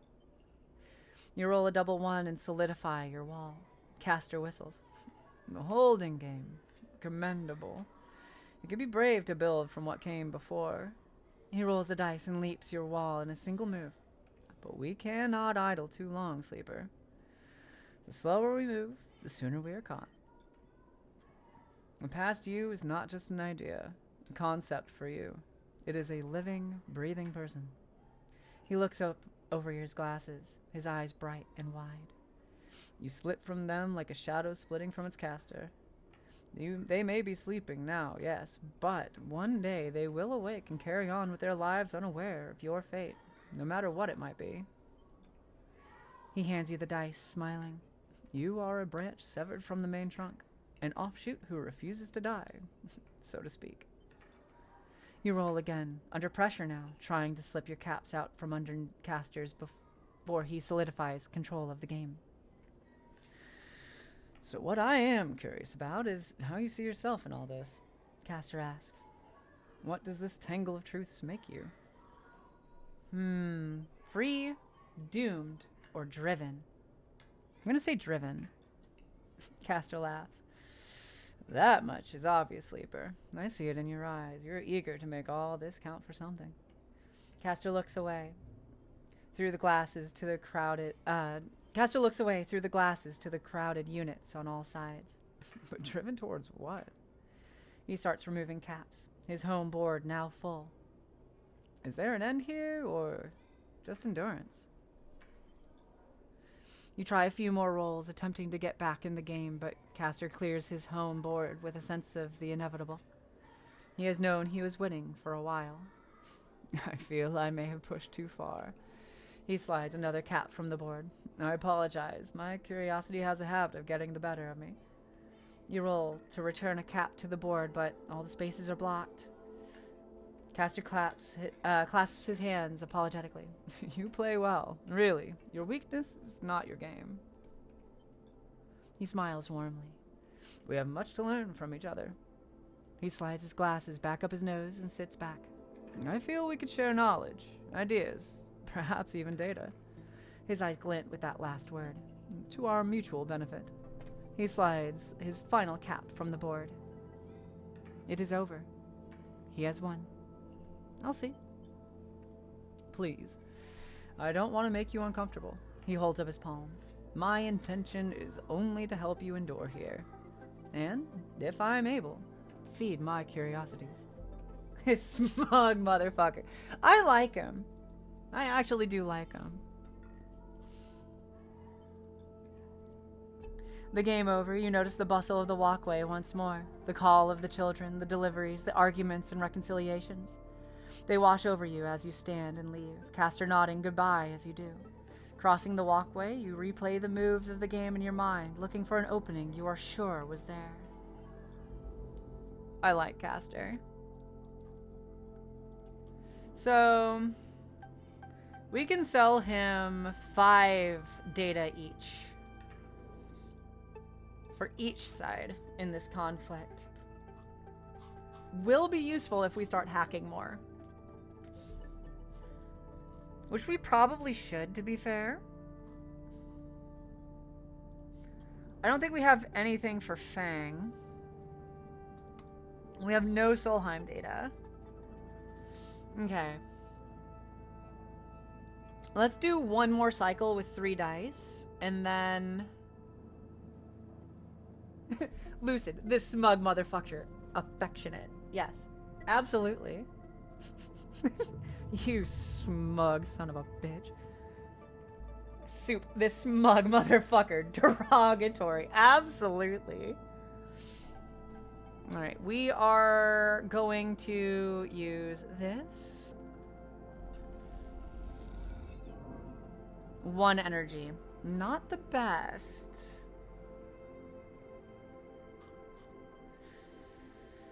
Let's see. We have a 3 and a 5. We need money. We need food. How much is food at Mingi? We cannot buy food at Mingi. Okay. Delicious. Ice cream does sound good. I have some mint chocolate chip in the freezer right now. I'm saving that for later. Though I should finish it soon, so I might finish that tonight.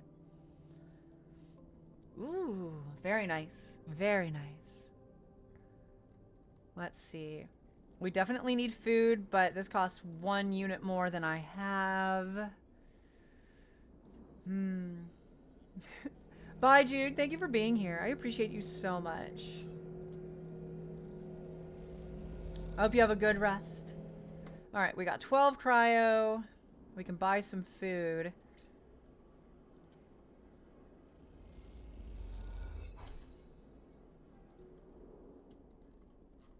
And then we need to seriously consider making serious money. We have 1 more action that we can take.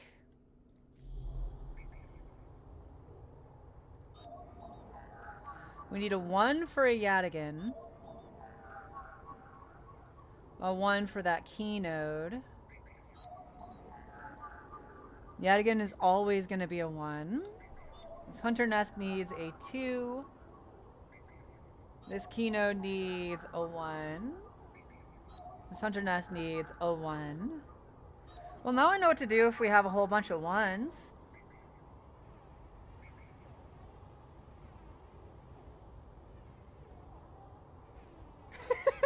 Okay, but just don't get caught, okay? Just don't get caught. This needs a 4. This needs a 1.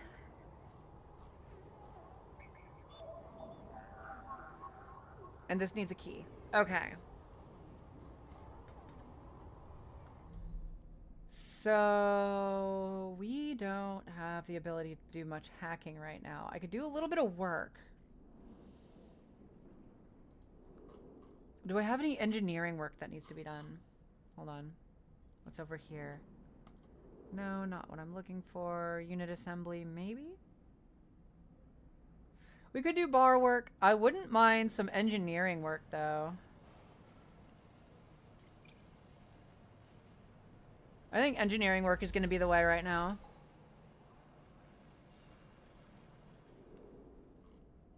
Because right now for bar work, we would get about the same, but there isn't the chance for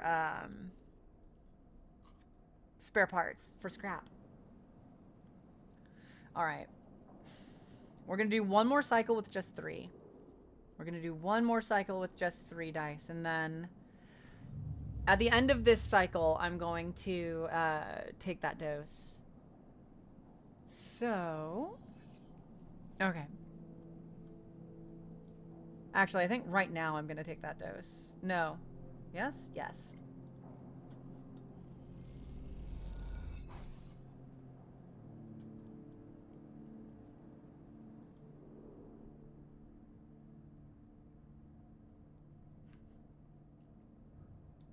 Oh, soup. There's a whole bunch of different commands for that, by the way. You can dance. I can make you all dance.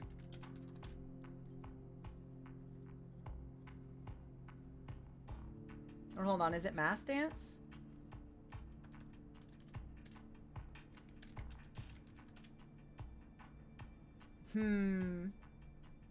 What are the commands for that? Hold on.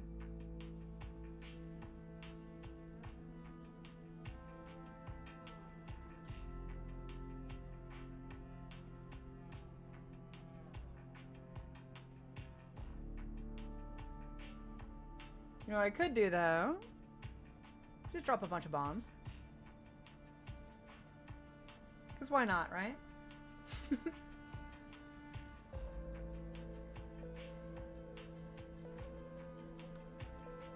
You can dance, you can bomb. I think that there's, like, fights. We could duel.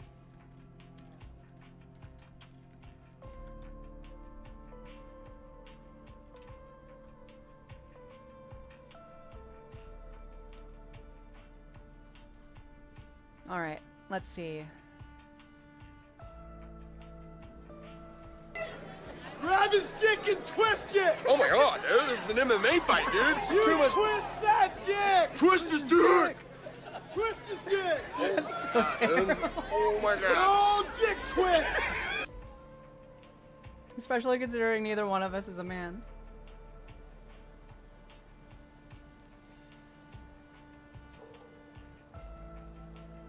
Oof. You put up a good fight. You put up a good fight. That's horrible. It is. It is. Alright.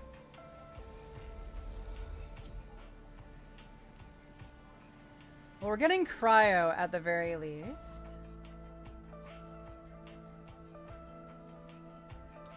We do have a 1. We could do some hacking.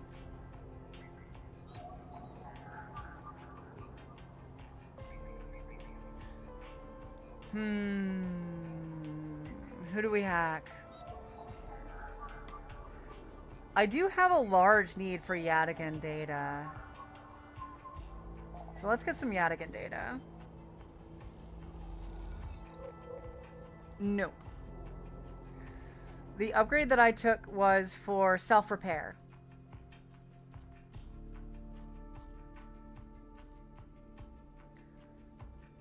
Though, as of right now, it's not showing me my body, so I think we're going to end cycle. You know, we got self-repair.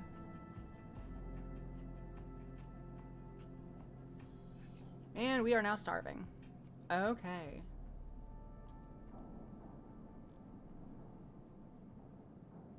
We really aren't, which is really unfortunate. Cool. That's enough for today. That helps save us some money. Being able to sunbathe is such a huge boon. Nothing here, and that's just aesthetic. Okay. So, what we need right now is 100 credits. 100.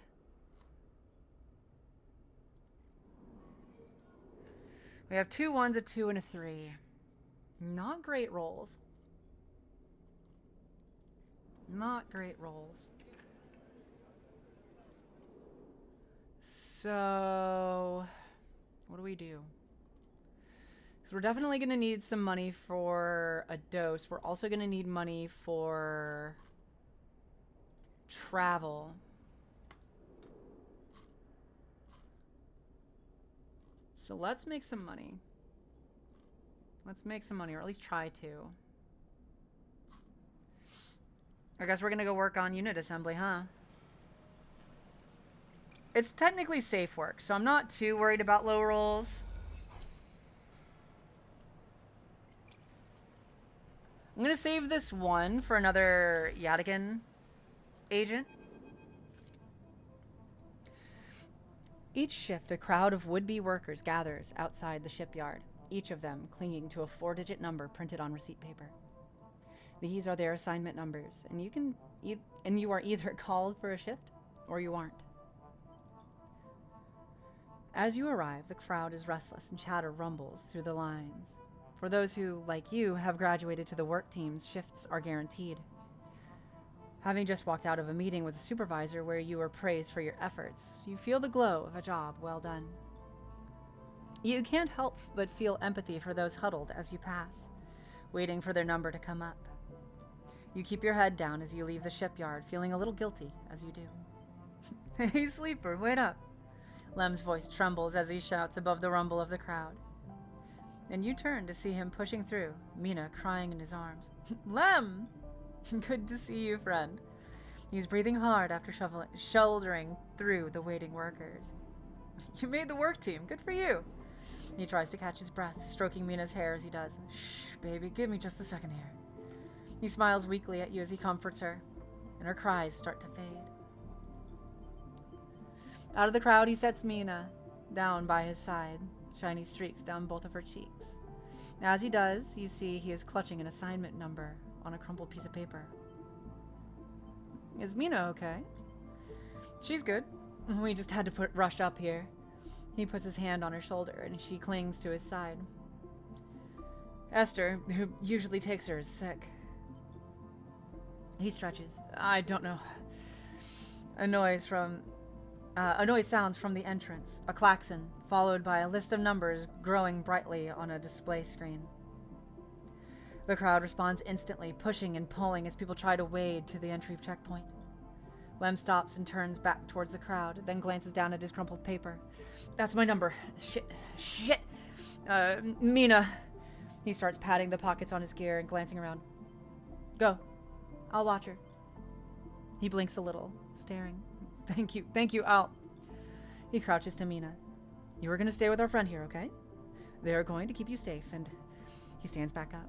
Here, take her bag. He shoves it into your hands. She's got food? She's got... Shit, I have to go. He backs away into the crowd. Mina, I'll be back real soon, okay? Be good. Then Lem disappears into the roiling crowd, who are now trying to get into the shipyard before it locks down.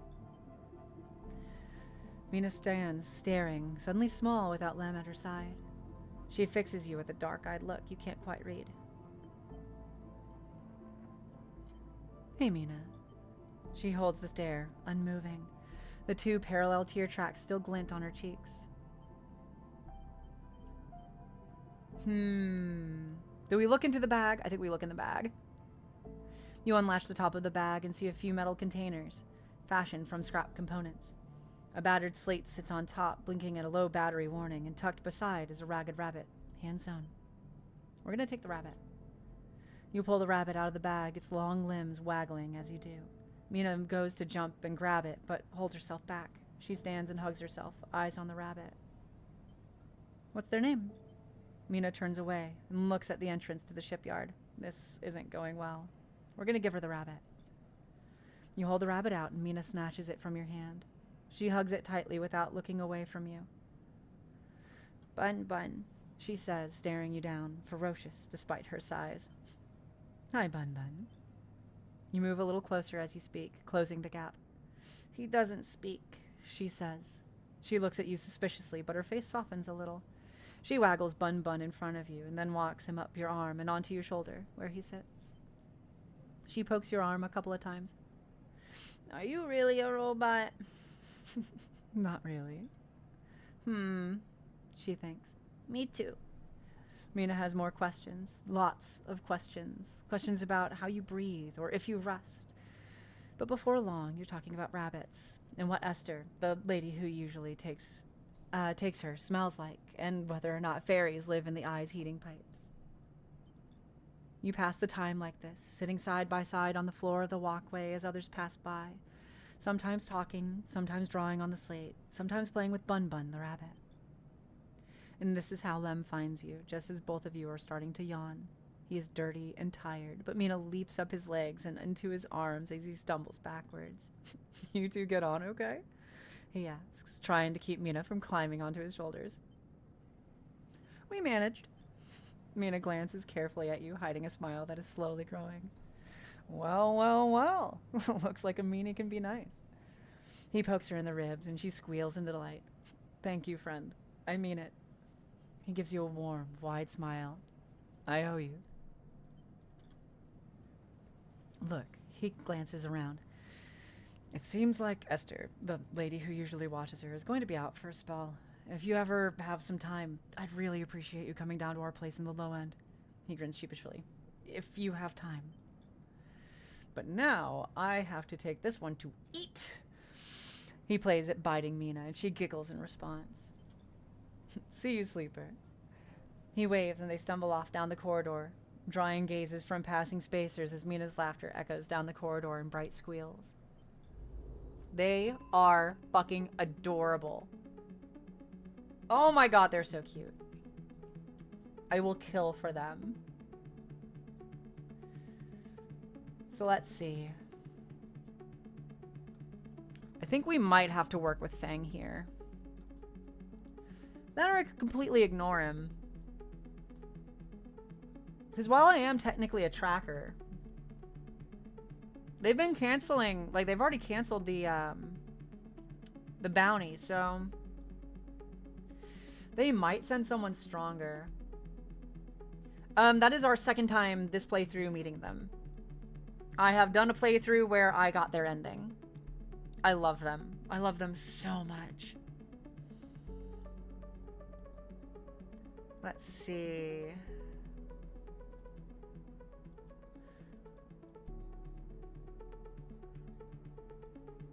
So let's see. I know, it really does. God, it really does. I don't think that we're gonna go for that ending this time. I don't want to give any spoilers for anybody who wants to play this game. But I do recommend going for their ending. If you're gonna play this game, go for their ending at least once. At least once. There are so many different endings to this game. Alright, so I want to improve the Overlook. I also want to find Ashton. So my goal right now is to get money and make this crossing. So for right now,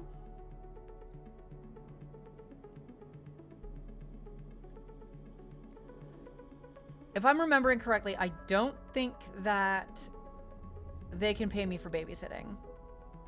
Right now, I need money. Do we have a timer on this? Yes.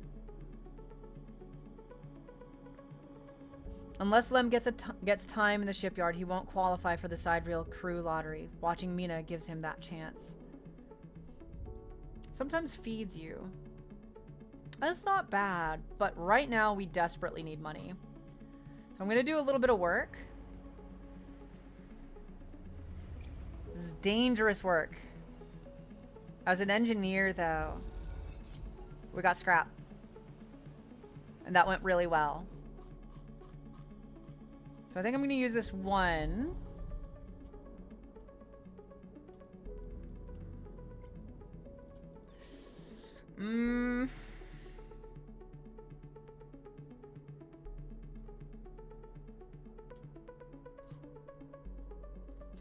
I've never actually worked with Caster much before. We could do a bar shift. It's not a terrible idea. It's actually a really good idea. It is risky, though. Okay. Yeah, that was the risk. Okay. So, I'm gonna go get some food. I'm gonna spend a little bit of money on food, which honestly is totally fine.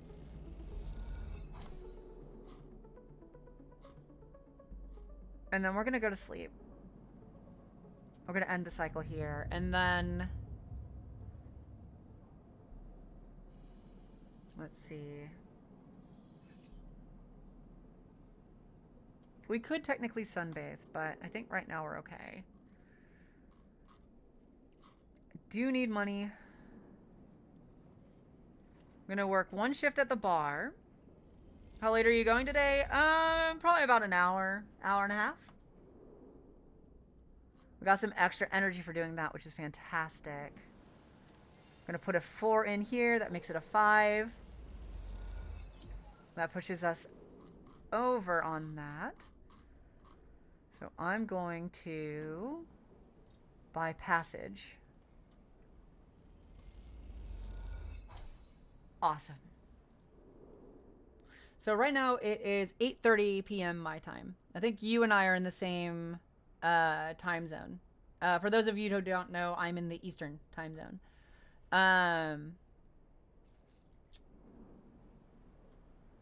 Let's see, we could explore over there, or I could go babysit. I think I'm going to do babysitting at least once. A ticket out plus energy. Oh, good. Good, good, good. See, I'm going to go for, like, till about, like, 9:30, 10 o'clock. Because I think Melo's going to get home around 11-ish. Now, I'd like to get some cleaning done before they do. I also need to figure out what I'm going to cook. So we're going to cross to the Greenway.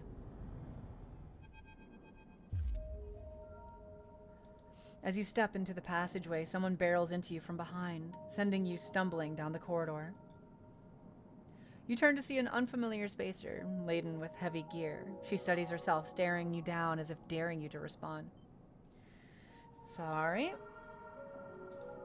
She adjusts the strap on her shoulder, holding up a hand in recognition before setting off down the corridor. I'm sorry for her. The second spacer smiles at you apologetically. She's on a mission, and when she's on a mission, they shrug. Not a problem. They smile. You're sweet. Peek!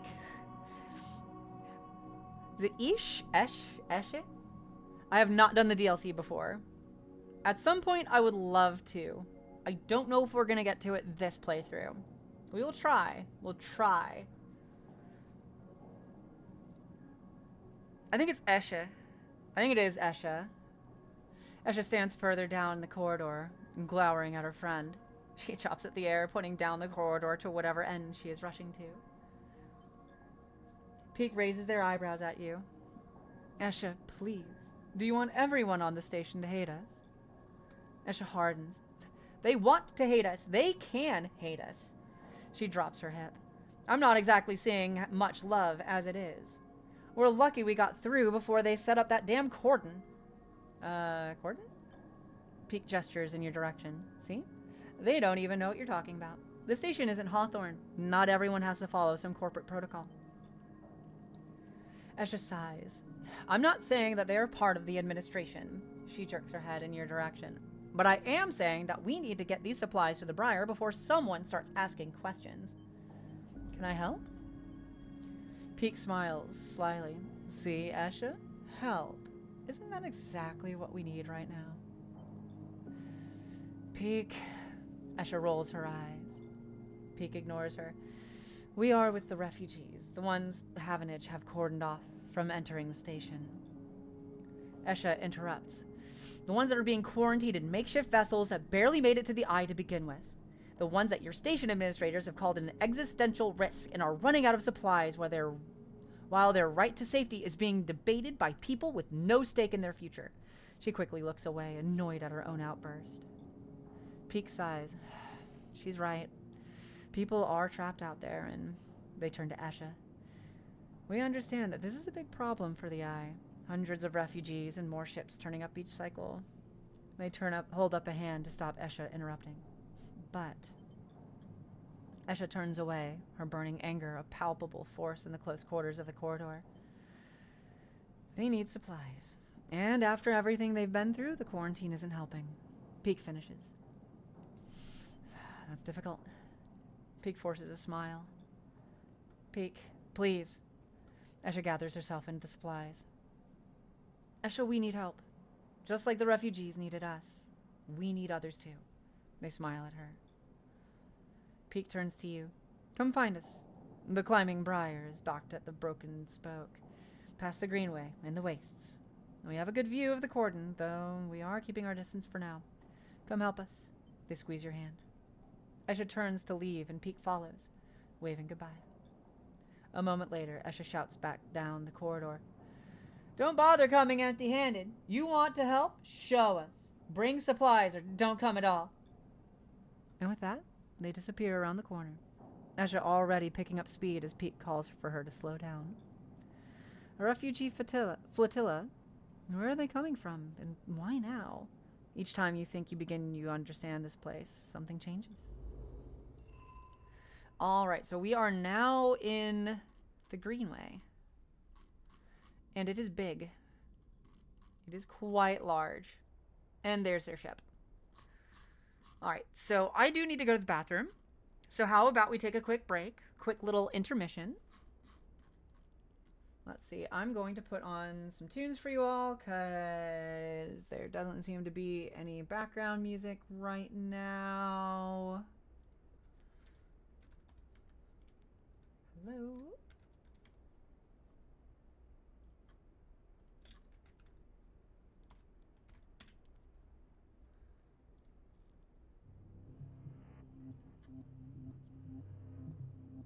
works for me.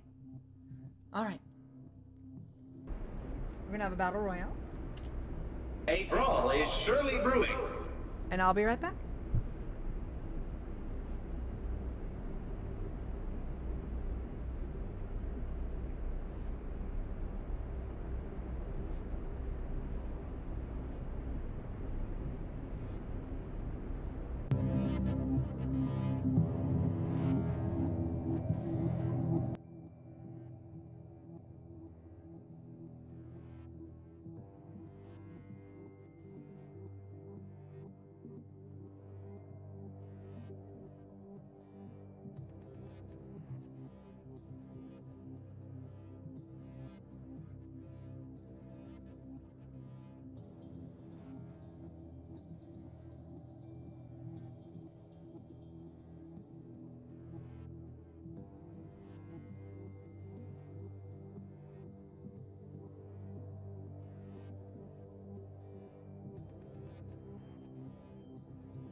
Okay.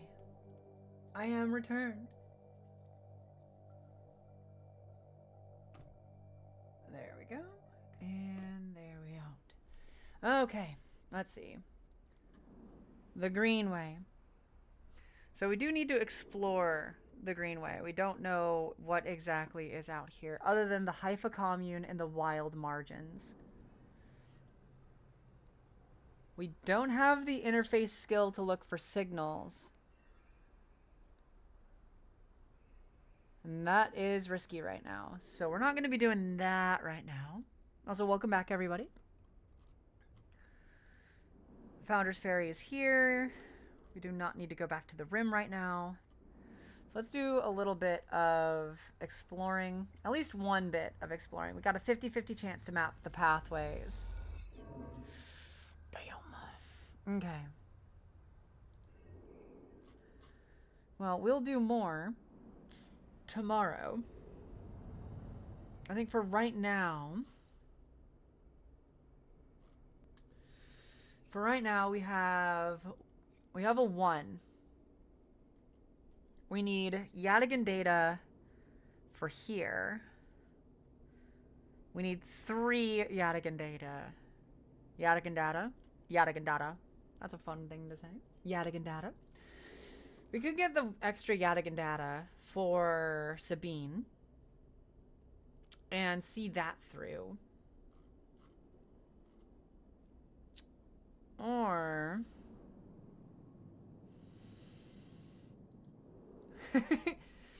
Yada Dadigan? Yada Dadigan. Absolutely.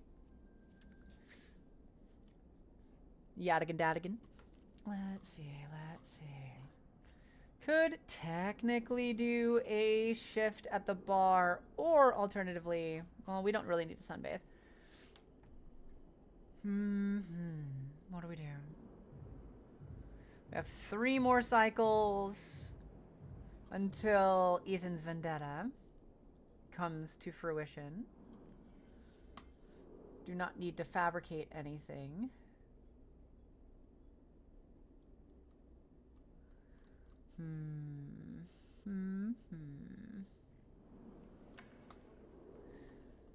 Could...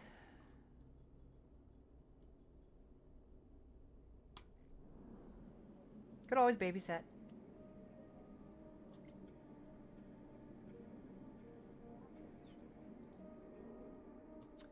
So I'm going to put this in a poll. Anybody who wants to vote may.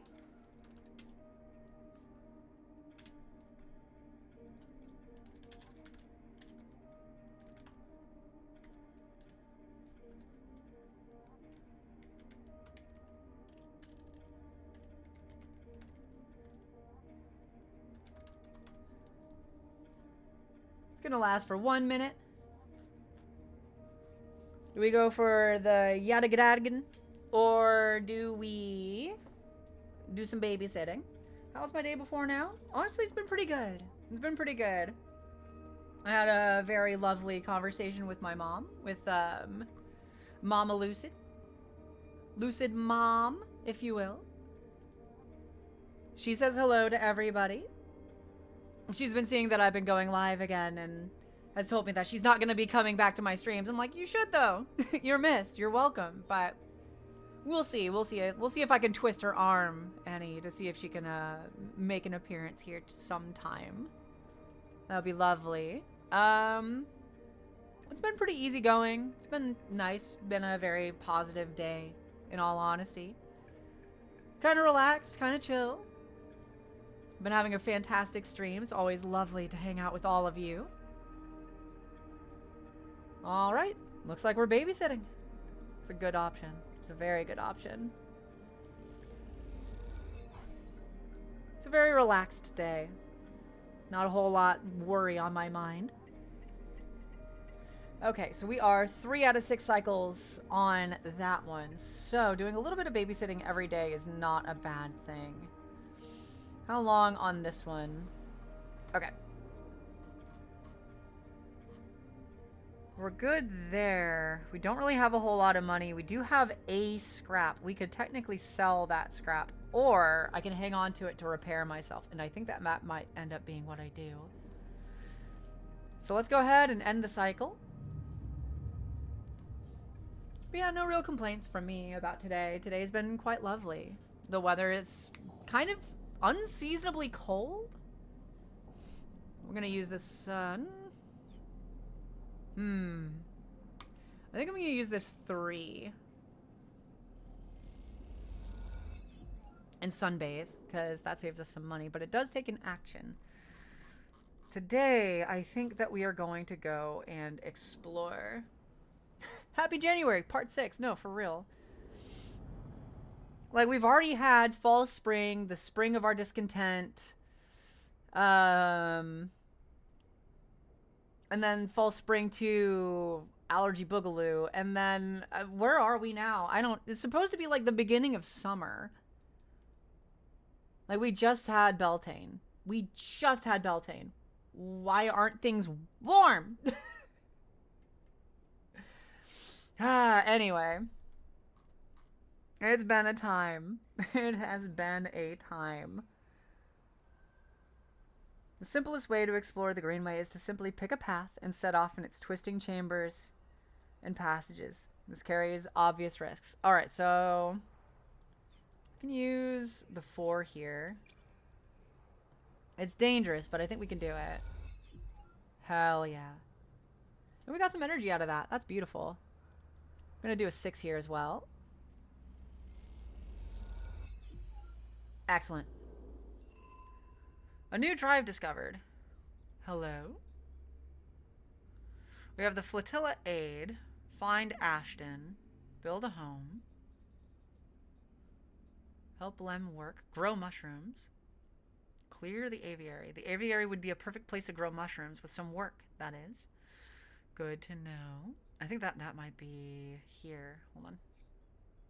The farm stacks, mushroom groves, the aviary. Clear out the overgrowth, or what's here? Mushroom grove. Forage for fungus, collect spores. It's risky, but I think that we've got this, actually. I've got 2 grove spores. And I think I need, like, what, 3? We're going to clear some overgrowth here, too. Negative outcome. Boo. Alright, what's at the farm stacks? Steal the harvest or work the stacks. Okay. Or we could barter for food. Which is good. This is very good. Let's see. Let's go back across. And then... Oh, we just need 1. Perfect. Oh, perfect. Okay. Damn, we need 3. It's 1 at a time. Look at me being a goofy goober. Okay, so we need 1 more. We could probably get that done tomorrow. Oh, that's fantastic. That is fantastic. All right, let's go ahead and end the cycle. I think we started on cycle 11 today. I think after I end stream, I'm probably gonna step out for a walk, actually. Moving my body, walking around, getting some sunlight, some air, some fresh air. If I have the time, I might go down to the park. I don't know. Being by the water sounds really nice.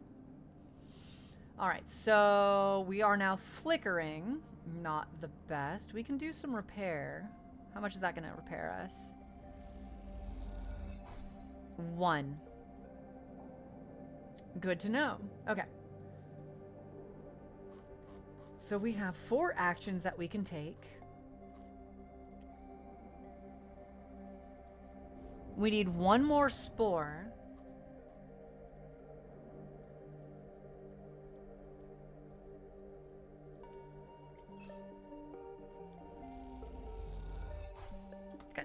Good. Good.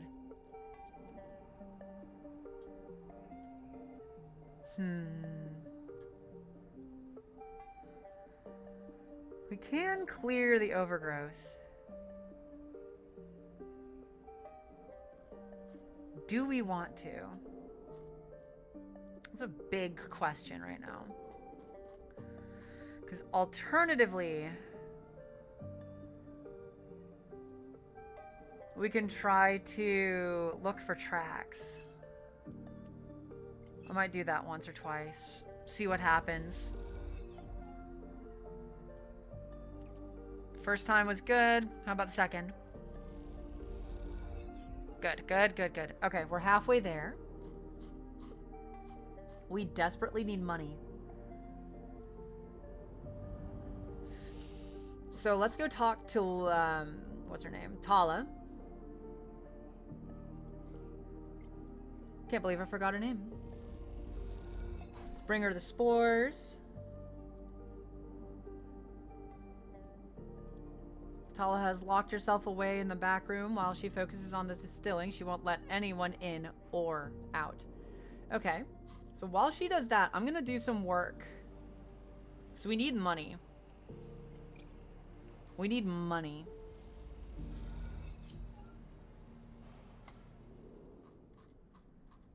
Because our condition is starting to fade. And right now we're stable, but that doesn't guarantee anything for the next few days.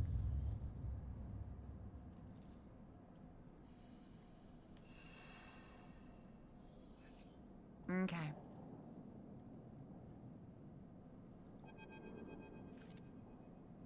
Oh, hi, Ethan.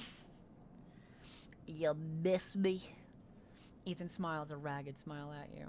No. You look at him. He's paler than usual, hunched. He's sporting a black eye and more than a few cycles of beard growth. That's no way to greet an old friend. Get lost.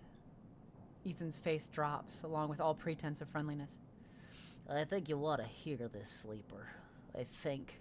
He says, rapidly shaking his head. You'll really want to hear this. I doubt it. Ethan ignores you. This is big. Really big stuff. About you. He seems more jittery than usual. On edge.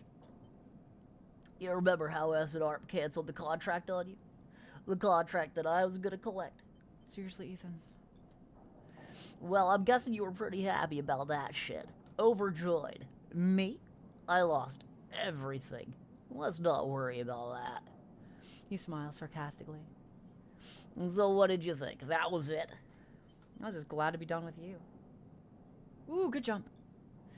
Oh, the feeling was mutual, except... Ethan leaves a dramatic pause.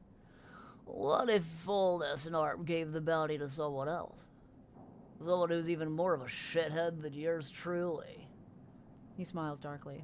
What a disaster that would be. You're bluffing.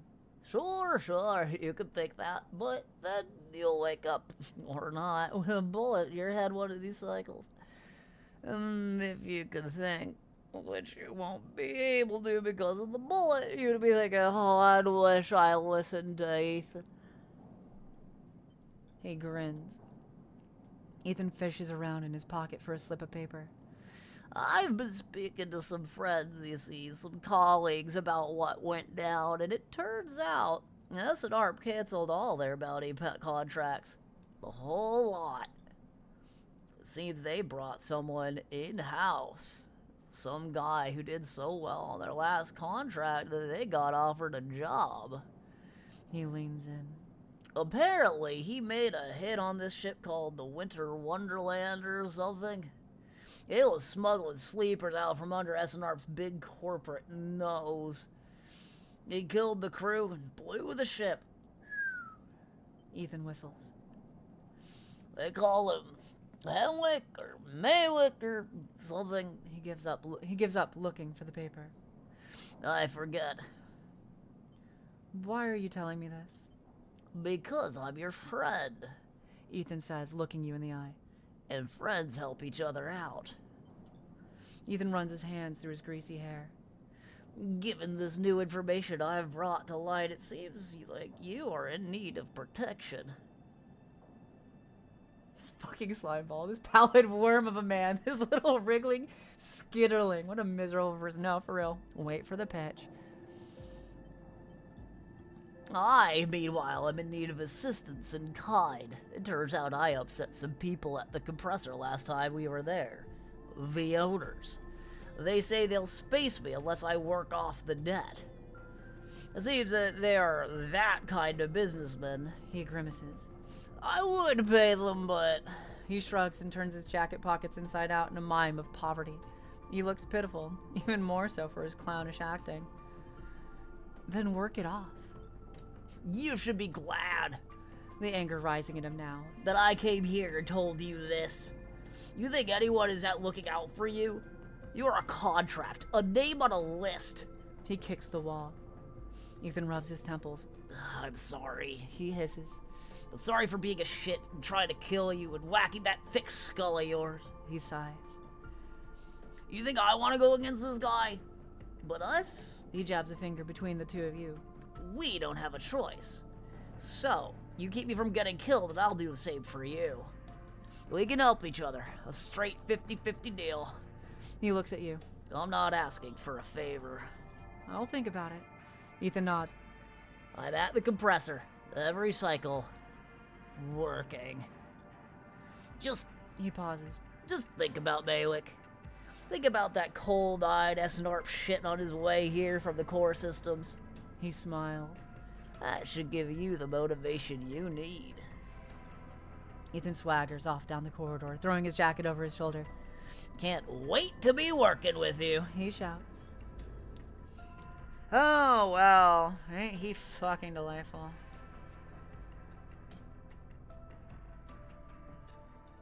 Let's see. All of the bullets. All of the bullets.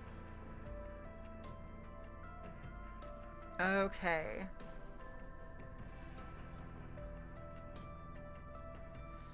It is starting to look a lot like disabling my tracker might be the way to go here pretty soon. But I'm not really sure.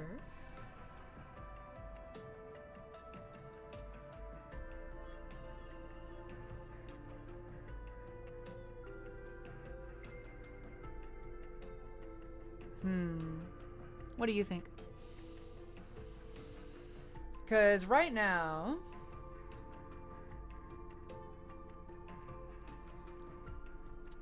that wouldn't be too bad. I'm not opposed. So we have how many cycles? 3, 4, 5 more cycles left on that. We need to make money. And we need to find Ashton. So if we cross the Greenway, how risky is this?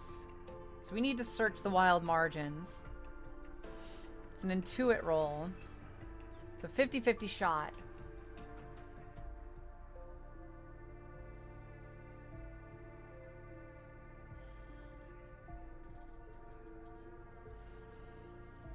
What do you think, Soup? And honestly, anybody else, if anybody else is in chat and wants to say something, give their ideas, absolutely welcome to do so.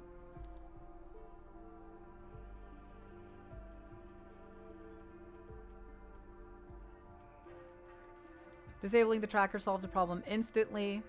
Pretty handy, but it's a lot of work. Working with Ethan also works in the long run, but not before it gets rough with a slight chance of killing you. Oh, fun! I guess my real question... excuse me. My real question is, would I rather voice Ethan or would I rather voice Fang? And rather, would you all rather listen to my voice acting of Ethan or my voice acting of Fang? I guess that's a big question. Let me know. Let me know. For right now, I think I'm going to start looking for tracks because completing Ankita's quest might be really important here. I think for right now, at least 1, maybe 2 times. And I am out of energy.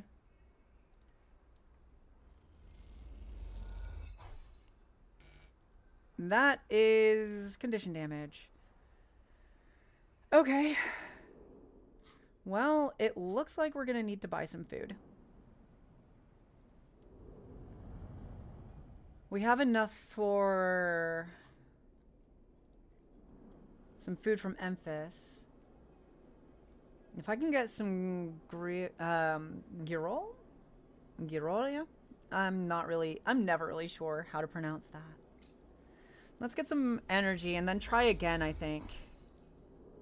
I think that's the way. I'm just doing a little bit of a back and forth, you know? You know how it goes?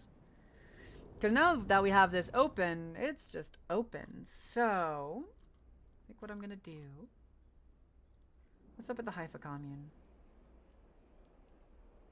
I am not a member of the Haifa Commune. Zerol?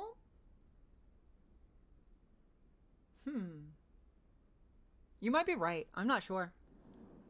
I'm pretty decent with languages, but I'm not, like, the best. You know what I mean?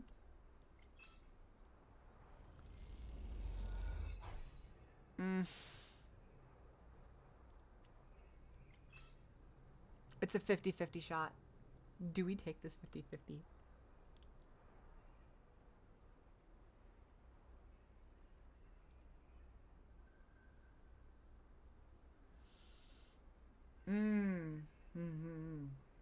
I mean, that's true. The GI. Zero. I don't know. I don't know at all. I'm not worried about it, though. Okay, we've tracked Ashton. It's making me wonder if Zir is slang for something in another language. The trail ahead extends deep into an overgrown section of the Greenway.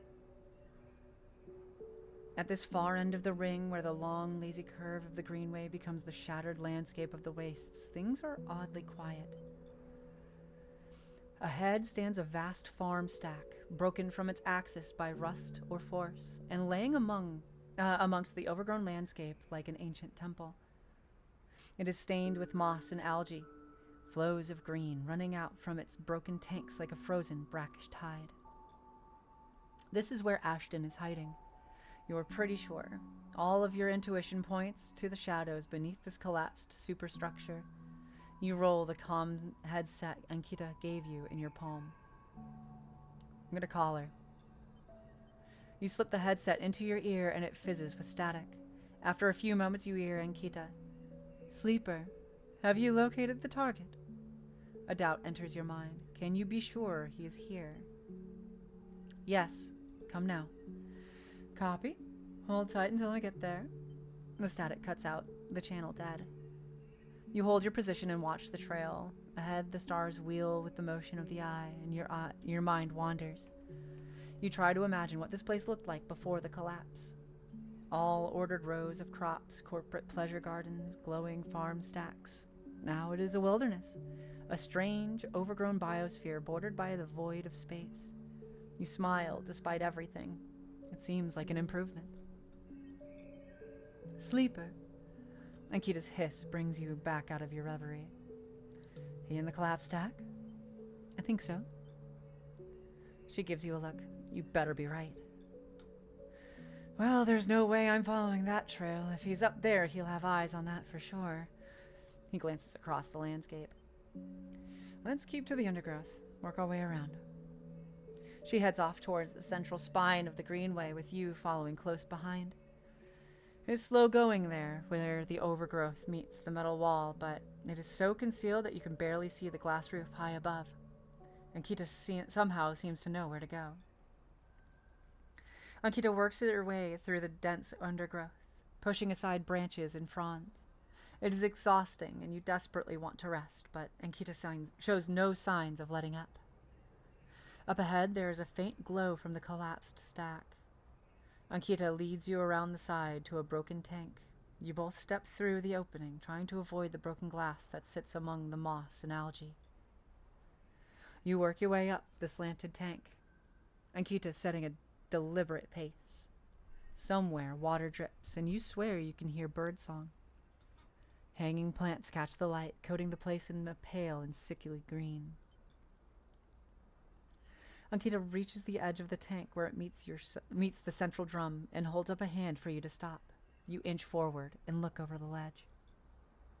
The vast drum is like a cistern, with plants growing on all sides. and wet mossy islands at its base. It is beautiful, and for a moment you can't see anything but tons of green.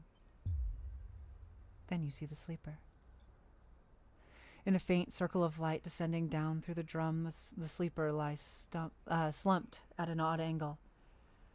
They are surrounded by crates, and beside them, on one of the mossy islands, there is an object, a cylinder set on a tarp. It is connected to the sleeper's head. You flinch. Are they one of the others? One of the ones that escaped with you? You squint, trying to recognize them. They're twisted, broken, open, wrong. You look away. Ankita doesn't look at you. She doesn't look at the sleeper. She fixes her eyes on the object. That's Amber's ship mind, she says. And you suddenly recognize the cylinder. Who is... You turn to Ankita to speak, but she is already gone. She drops off the ledge of the tank and lands on one of the mossy islands, her armor letting out a hiss as it absorbs the impact. The shot hits her shoulder piece, the ceramic armor cracking but holding as she braces into the impact. Then she launches herself forward, the now activated armor launching her across the drum. Another shot goes wide before she reaches the cover of the crates beside the sleeper. Shit! You hear the shout from one of the tanks high on the far wall. Ankita reaches over and wraps a hand around the thick connection between the ship mind and the sleeper. What is she doing? You better come down here or I'll rip this right out of their head. She screams at the wall of tanks. You shiver at the suggestion. Stay silent. There's a long pause. All you can hear is the dripping of the water running from down the walls of the drum. Then Ashton calls out. I'm coming down, Ankita. Don't do anything stupid for God's sake. He appears at the far side of the drum, stepping through the shallow water, rifle raised above his head. Drop the gun, Ankita shouts. He throws it down onto the moss. As you lean out to watch, you see him catch your eye, close it, clocking your presence. What are you up to here, Ashton, you sicko? She stands, keeping her sidearm trained on his head. You ripped my ship mind for what? Some freakish experiment? Ashton approaches with shaking hands, his eyes now fixed on the connecting bundle of wires that Ankita still has hold of. Steady, Ankita. It isn't like that. I needed the ship mind. You have to understand they would have died without it. What are you talking about? I don't give a shit why you ripped my ship mind and crippled my ship. I should put you down right now. She tightens her grip on the connection. Typical of you, Ankita. No curiosity. Ashton smiles shakily. That's why I never asked for it. For your help. You only look after yourself. He nods at you. That sleeper up there. They're just bait, right? To draw me out? Ankita sucks a breath in.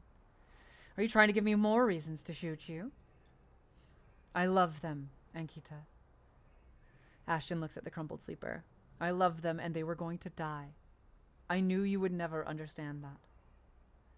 He starts closing the gap between himself and Ankita now, slowly inching forward. Don't do that, Ashton, Ankita snarls. Don't do that. Let the wires go, Ankita. Let us go. If you don't get out of my way. He inches closer. Please. I can't let you take it, Ashton. Ankita hardens her stare. You stole it from me. You left me for dead. She shakes her head. You think I'm going to trust you? After all that? I need it, Ankita. I need them to survive. Ashton is in reach of the sleeper now. Of Ankita. I'm going to take them now, Ankita. He raises a hand. I'm going to take the ship mind and go.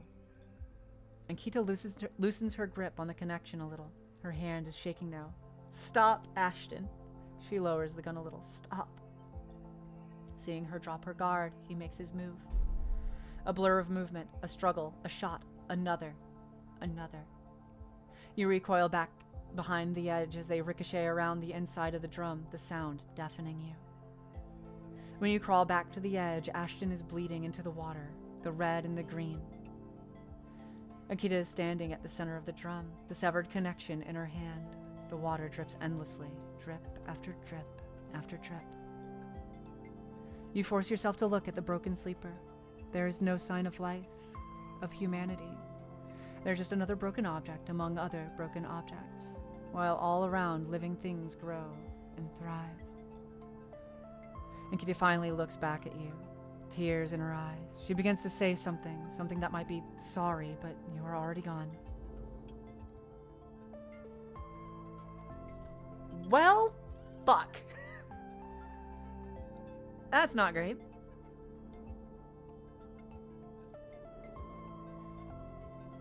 But we can go and look for scrap. So, you know, that's a plus. Well, we're out of energy for the day. We're out of things that we can do. Wait, I have 14 credits. Can we get food? No. 16. No, and I believe that. I believe that. I genuinely don't think that there's anything that could be done. It hurts. 2 dead. 2 dead. For what? A shit mine? The bar rations are gone.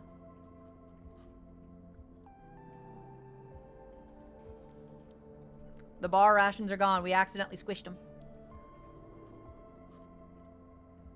So we're gonna go hungry tonight. We're gonna have sleep for dinner. It's gonna turn into condition damage, but we're gonna have to take it.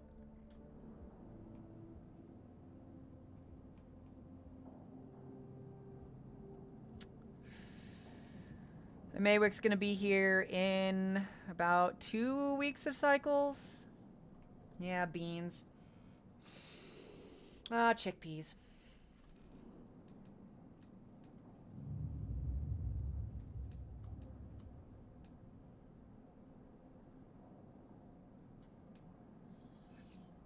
Ow.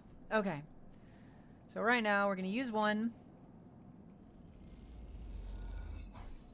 Awesome. It gives us at least a little energy. We really need to focus on working and getting money. Let's see, where can we go? We need money for our dose, and we need to help Lem and Mina. So I'm going to work twice.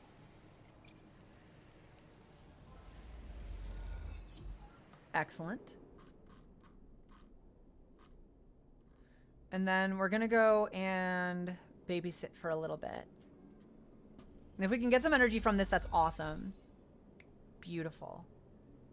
Well done. Alright. So we have some money, we have enough energy to make it through the day. That saves us a good chunk of time and energy. So I think I'm gonna try to repair at least a little, and then we're gonna rest. Okay.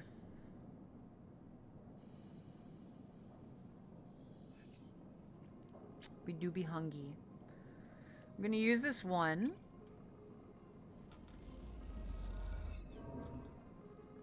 we're gonna sunbathe. I think we're gonna do the same thing here.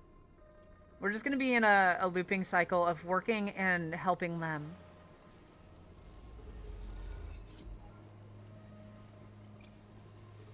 Because we desperately, desperately need money for that dose.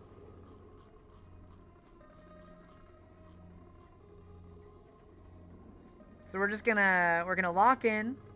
We're gonna put our nose down to the grindstone and get this shit done. We did get 1 energy for that, and 1 more, and they've got that ticket. Okay. Okay. We have 3 more cycles on the Overlook.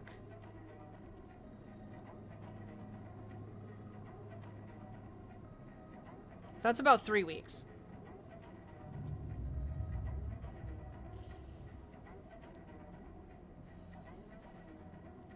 Okay.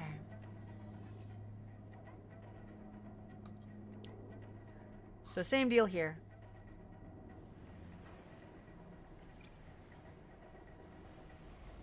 We're gonna assemble the side reel.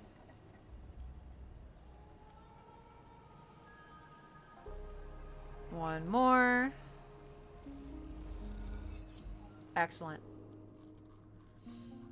Excellent, excellent. All right, we're gonna go and hang out with Mina.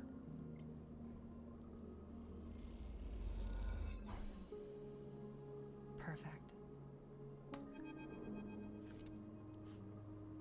She's asleep, whispers Lem, creeping back out of the unit's tiny bedroom, sliding the door shut as he does.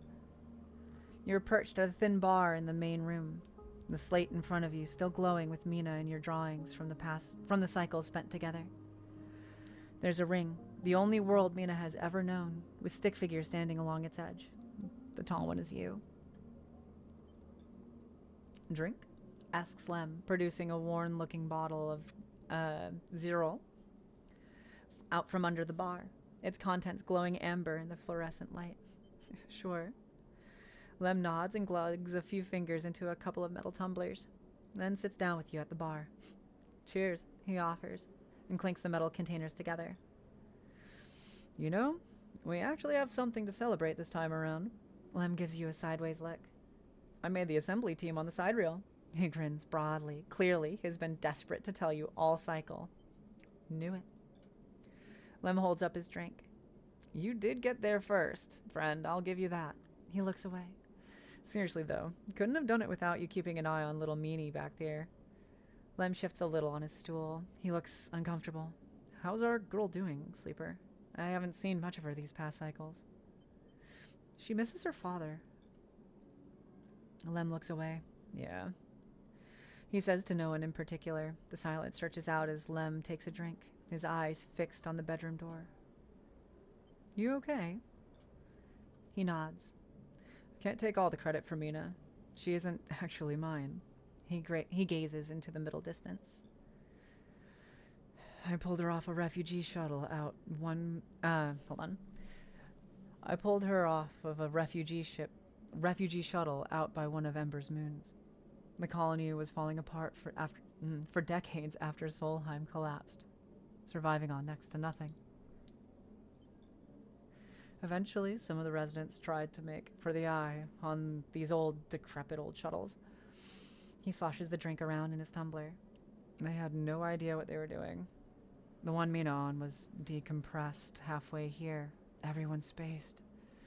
The only reason she made it was someone sealed her in a weapon locker.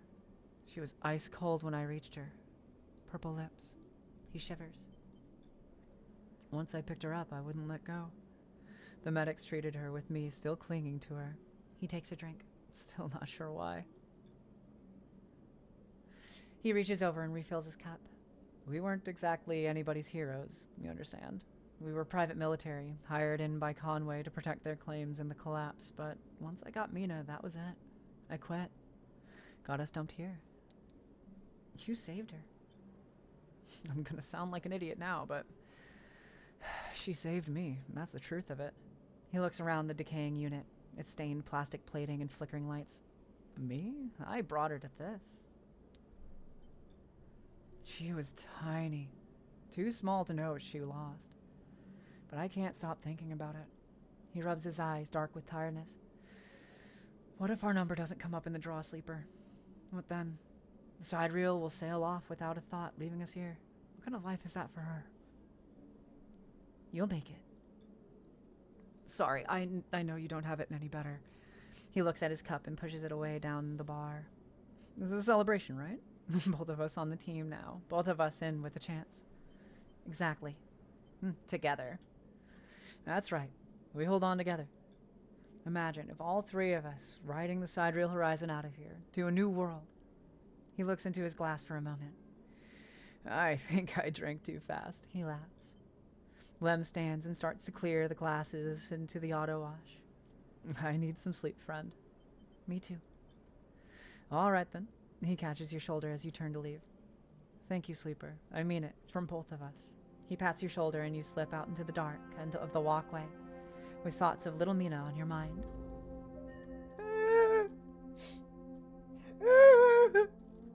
I love them. They're so cute. They're so sad.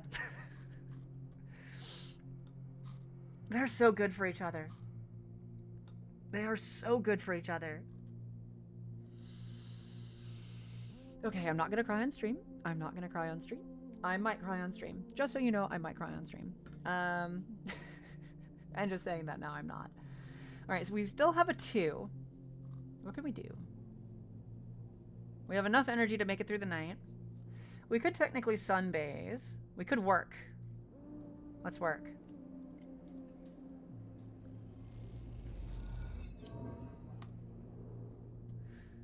Cry on stream. Do it. No.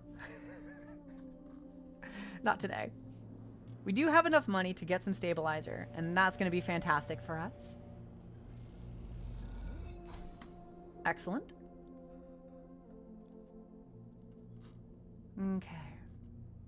Now I think it's time for bed.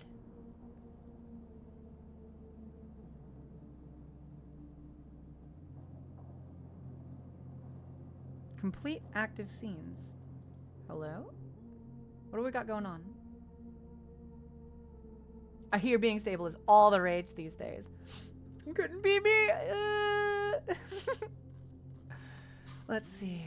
Where's the remaining scene that I need to view? It's not here. It's not there. It's not there.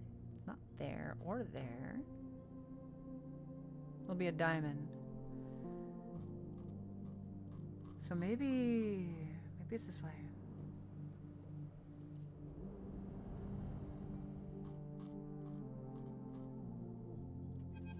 Already. You spot Ankita on the track to the farm stack. She has a box on her shoulder and is working her way down the slope. She sees you as she approaches. Neither of you speak for a moment. She looks tired, pale. Her hair is tangled and clumps of dirt cling to her armor. You both eye each other. Ankita. She holds up a hand. Sleeper. She takes a deep breath. I'm sorry for what happened. Truly, I am. She looks down. I am sorry you ended up in the middle of this, when all you've shown me is kindness. She rubs her face. I'm sorry. It's okay. She nods, then looks up to the stars. I've never... Thank you. Ankita shifts the weight of the box on her shoulder. I've been preparing for... She grimaces. Look. Can you come with me? It's easier if... If what? You see it. She finishes. It's just down the way. All right. Ankita leads down the dirt path between the pillars. There is a wind passing through the greenway. A quirk of the air currents that the biosphere maintains, and it ruffles the leaves slightly. The sound makes the silence more obvious, more complete. You try not to think of the last time you were here. You've been trying not to think of it for the past few cycles. The image of the sleeper, sprawled, twisted open, connected to the ship mind, it has been hard to forget. You realize Ankita is leading you back there, back into the drum at the center of the stack. You pause, trembling a little at the threshold. She turns. What are you doing? She looks at you with empty eyes. What needs to be done? You stand on the threshold and look up at the tanks, green and wet, some glowing with flickering glow lamps. You look down at Ankita, suddenly so small under this hulking ruin, the smallest she has ever looked. She places the box down. We're going to follow her in. You follow Ankita into the stack through a low tank, entering the drum at ground level. It's just as beautiful as you remember, but it barely touches you. Instead, you check the apertures of the tanks for the glint of a weapon or shadow among the moss. Ankita stops and you look down. The mossy island at the center of the tank is clear now, the equipment cleared away. In its place is a mound of dirt, loosely covered with moss. Ashton's rifle stands straight, half buried in the dirt at the grave's head. I buried them together, Ankita says without turning. You both stand there in silence for a little while.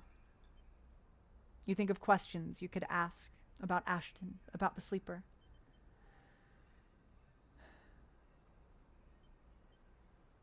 I'm just going to stay silent here, I think.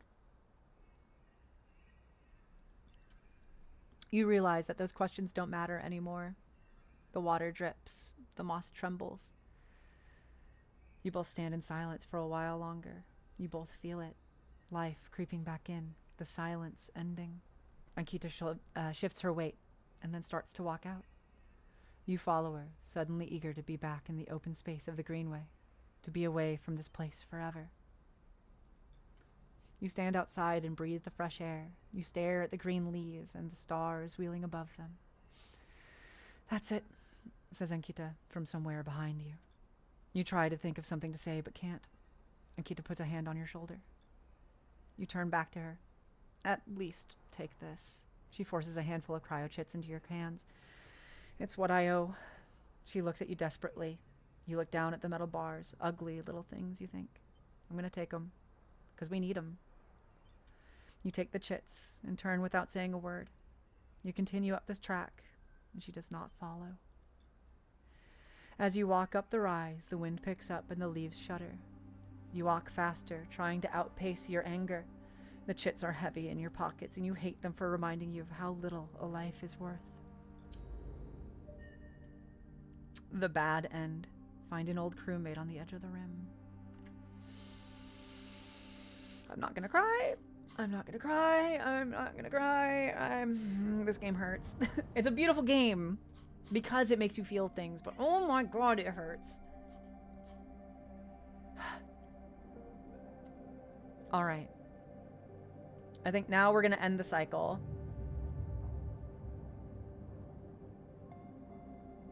Yeah, alas. We are now starving. And it is now 9:27. I think that might do it for today.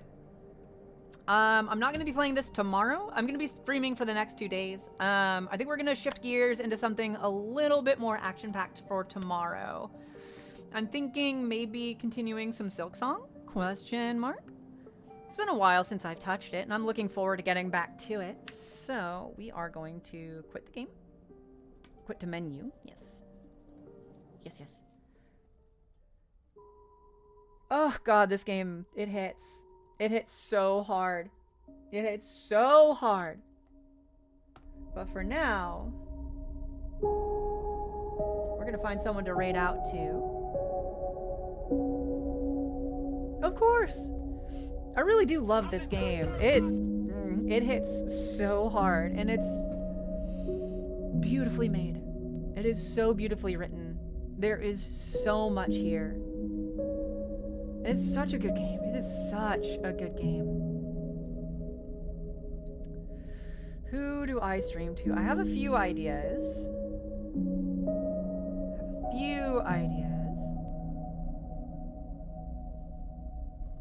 I think today I'm gonna go over to Mork Limpus, who is playing Vampire Crawlers, the Turbo Wild card from Vampire Survivors.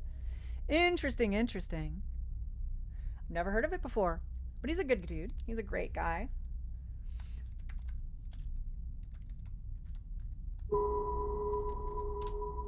I think you all will enjoy him.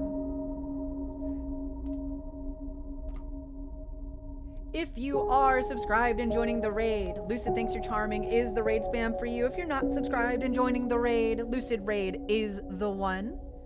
I hope that you all had a ton of fun. I hope that you all felt some wonderful big emotions, because I know I am right now.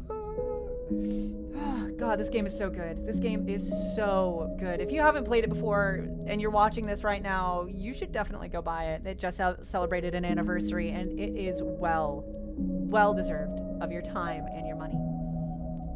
We will be streaming again tomorrow. I think we're going to be playing some Silksong, so look forward to that. If you're watching the VOD and you made it this far, thank you so much for being here. You all are actually genuinely superheroes. I can't even overstate that. Thank you, Kushael. Same to you.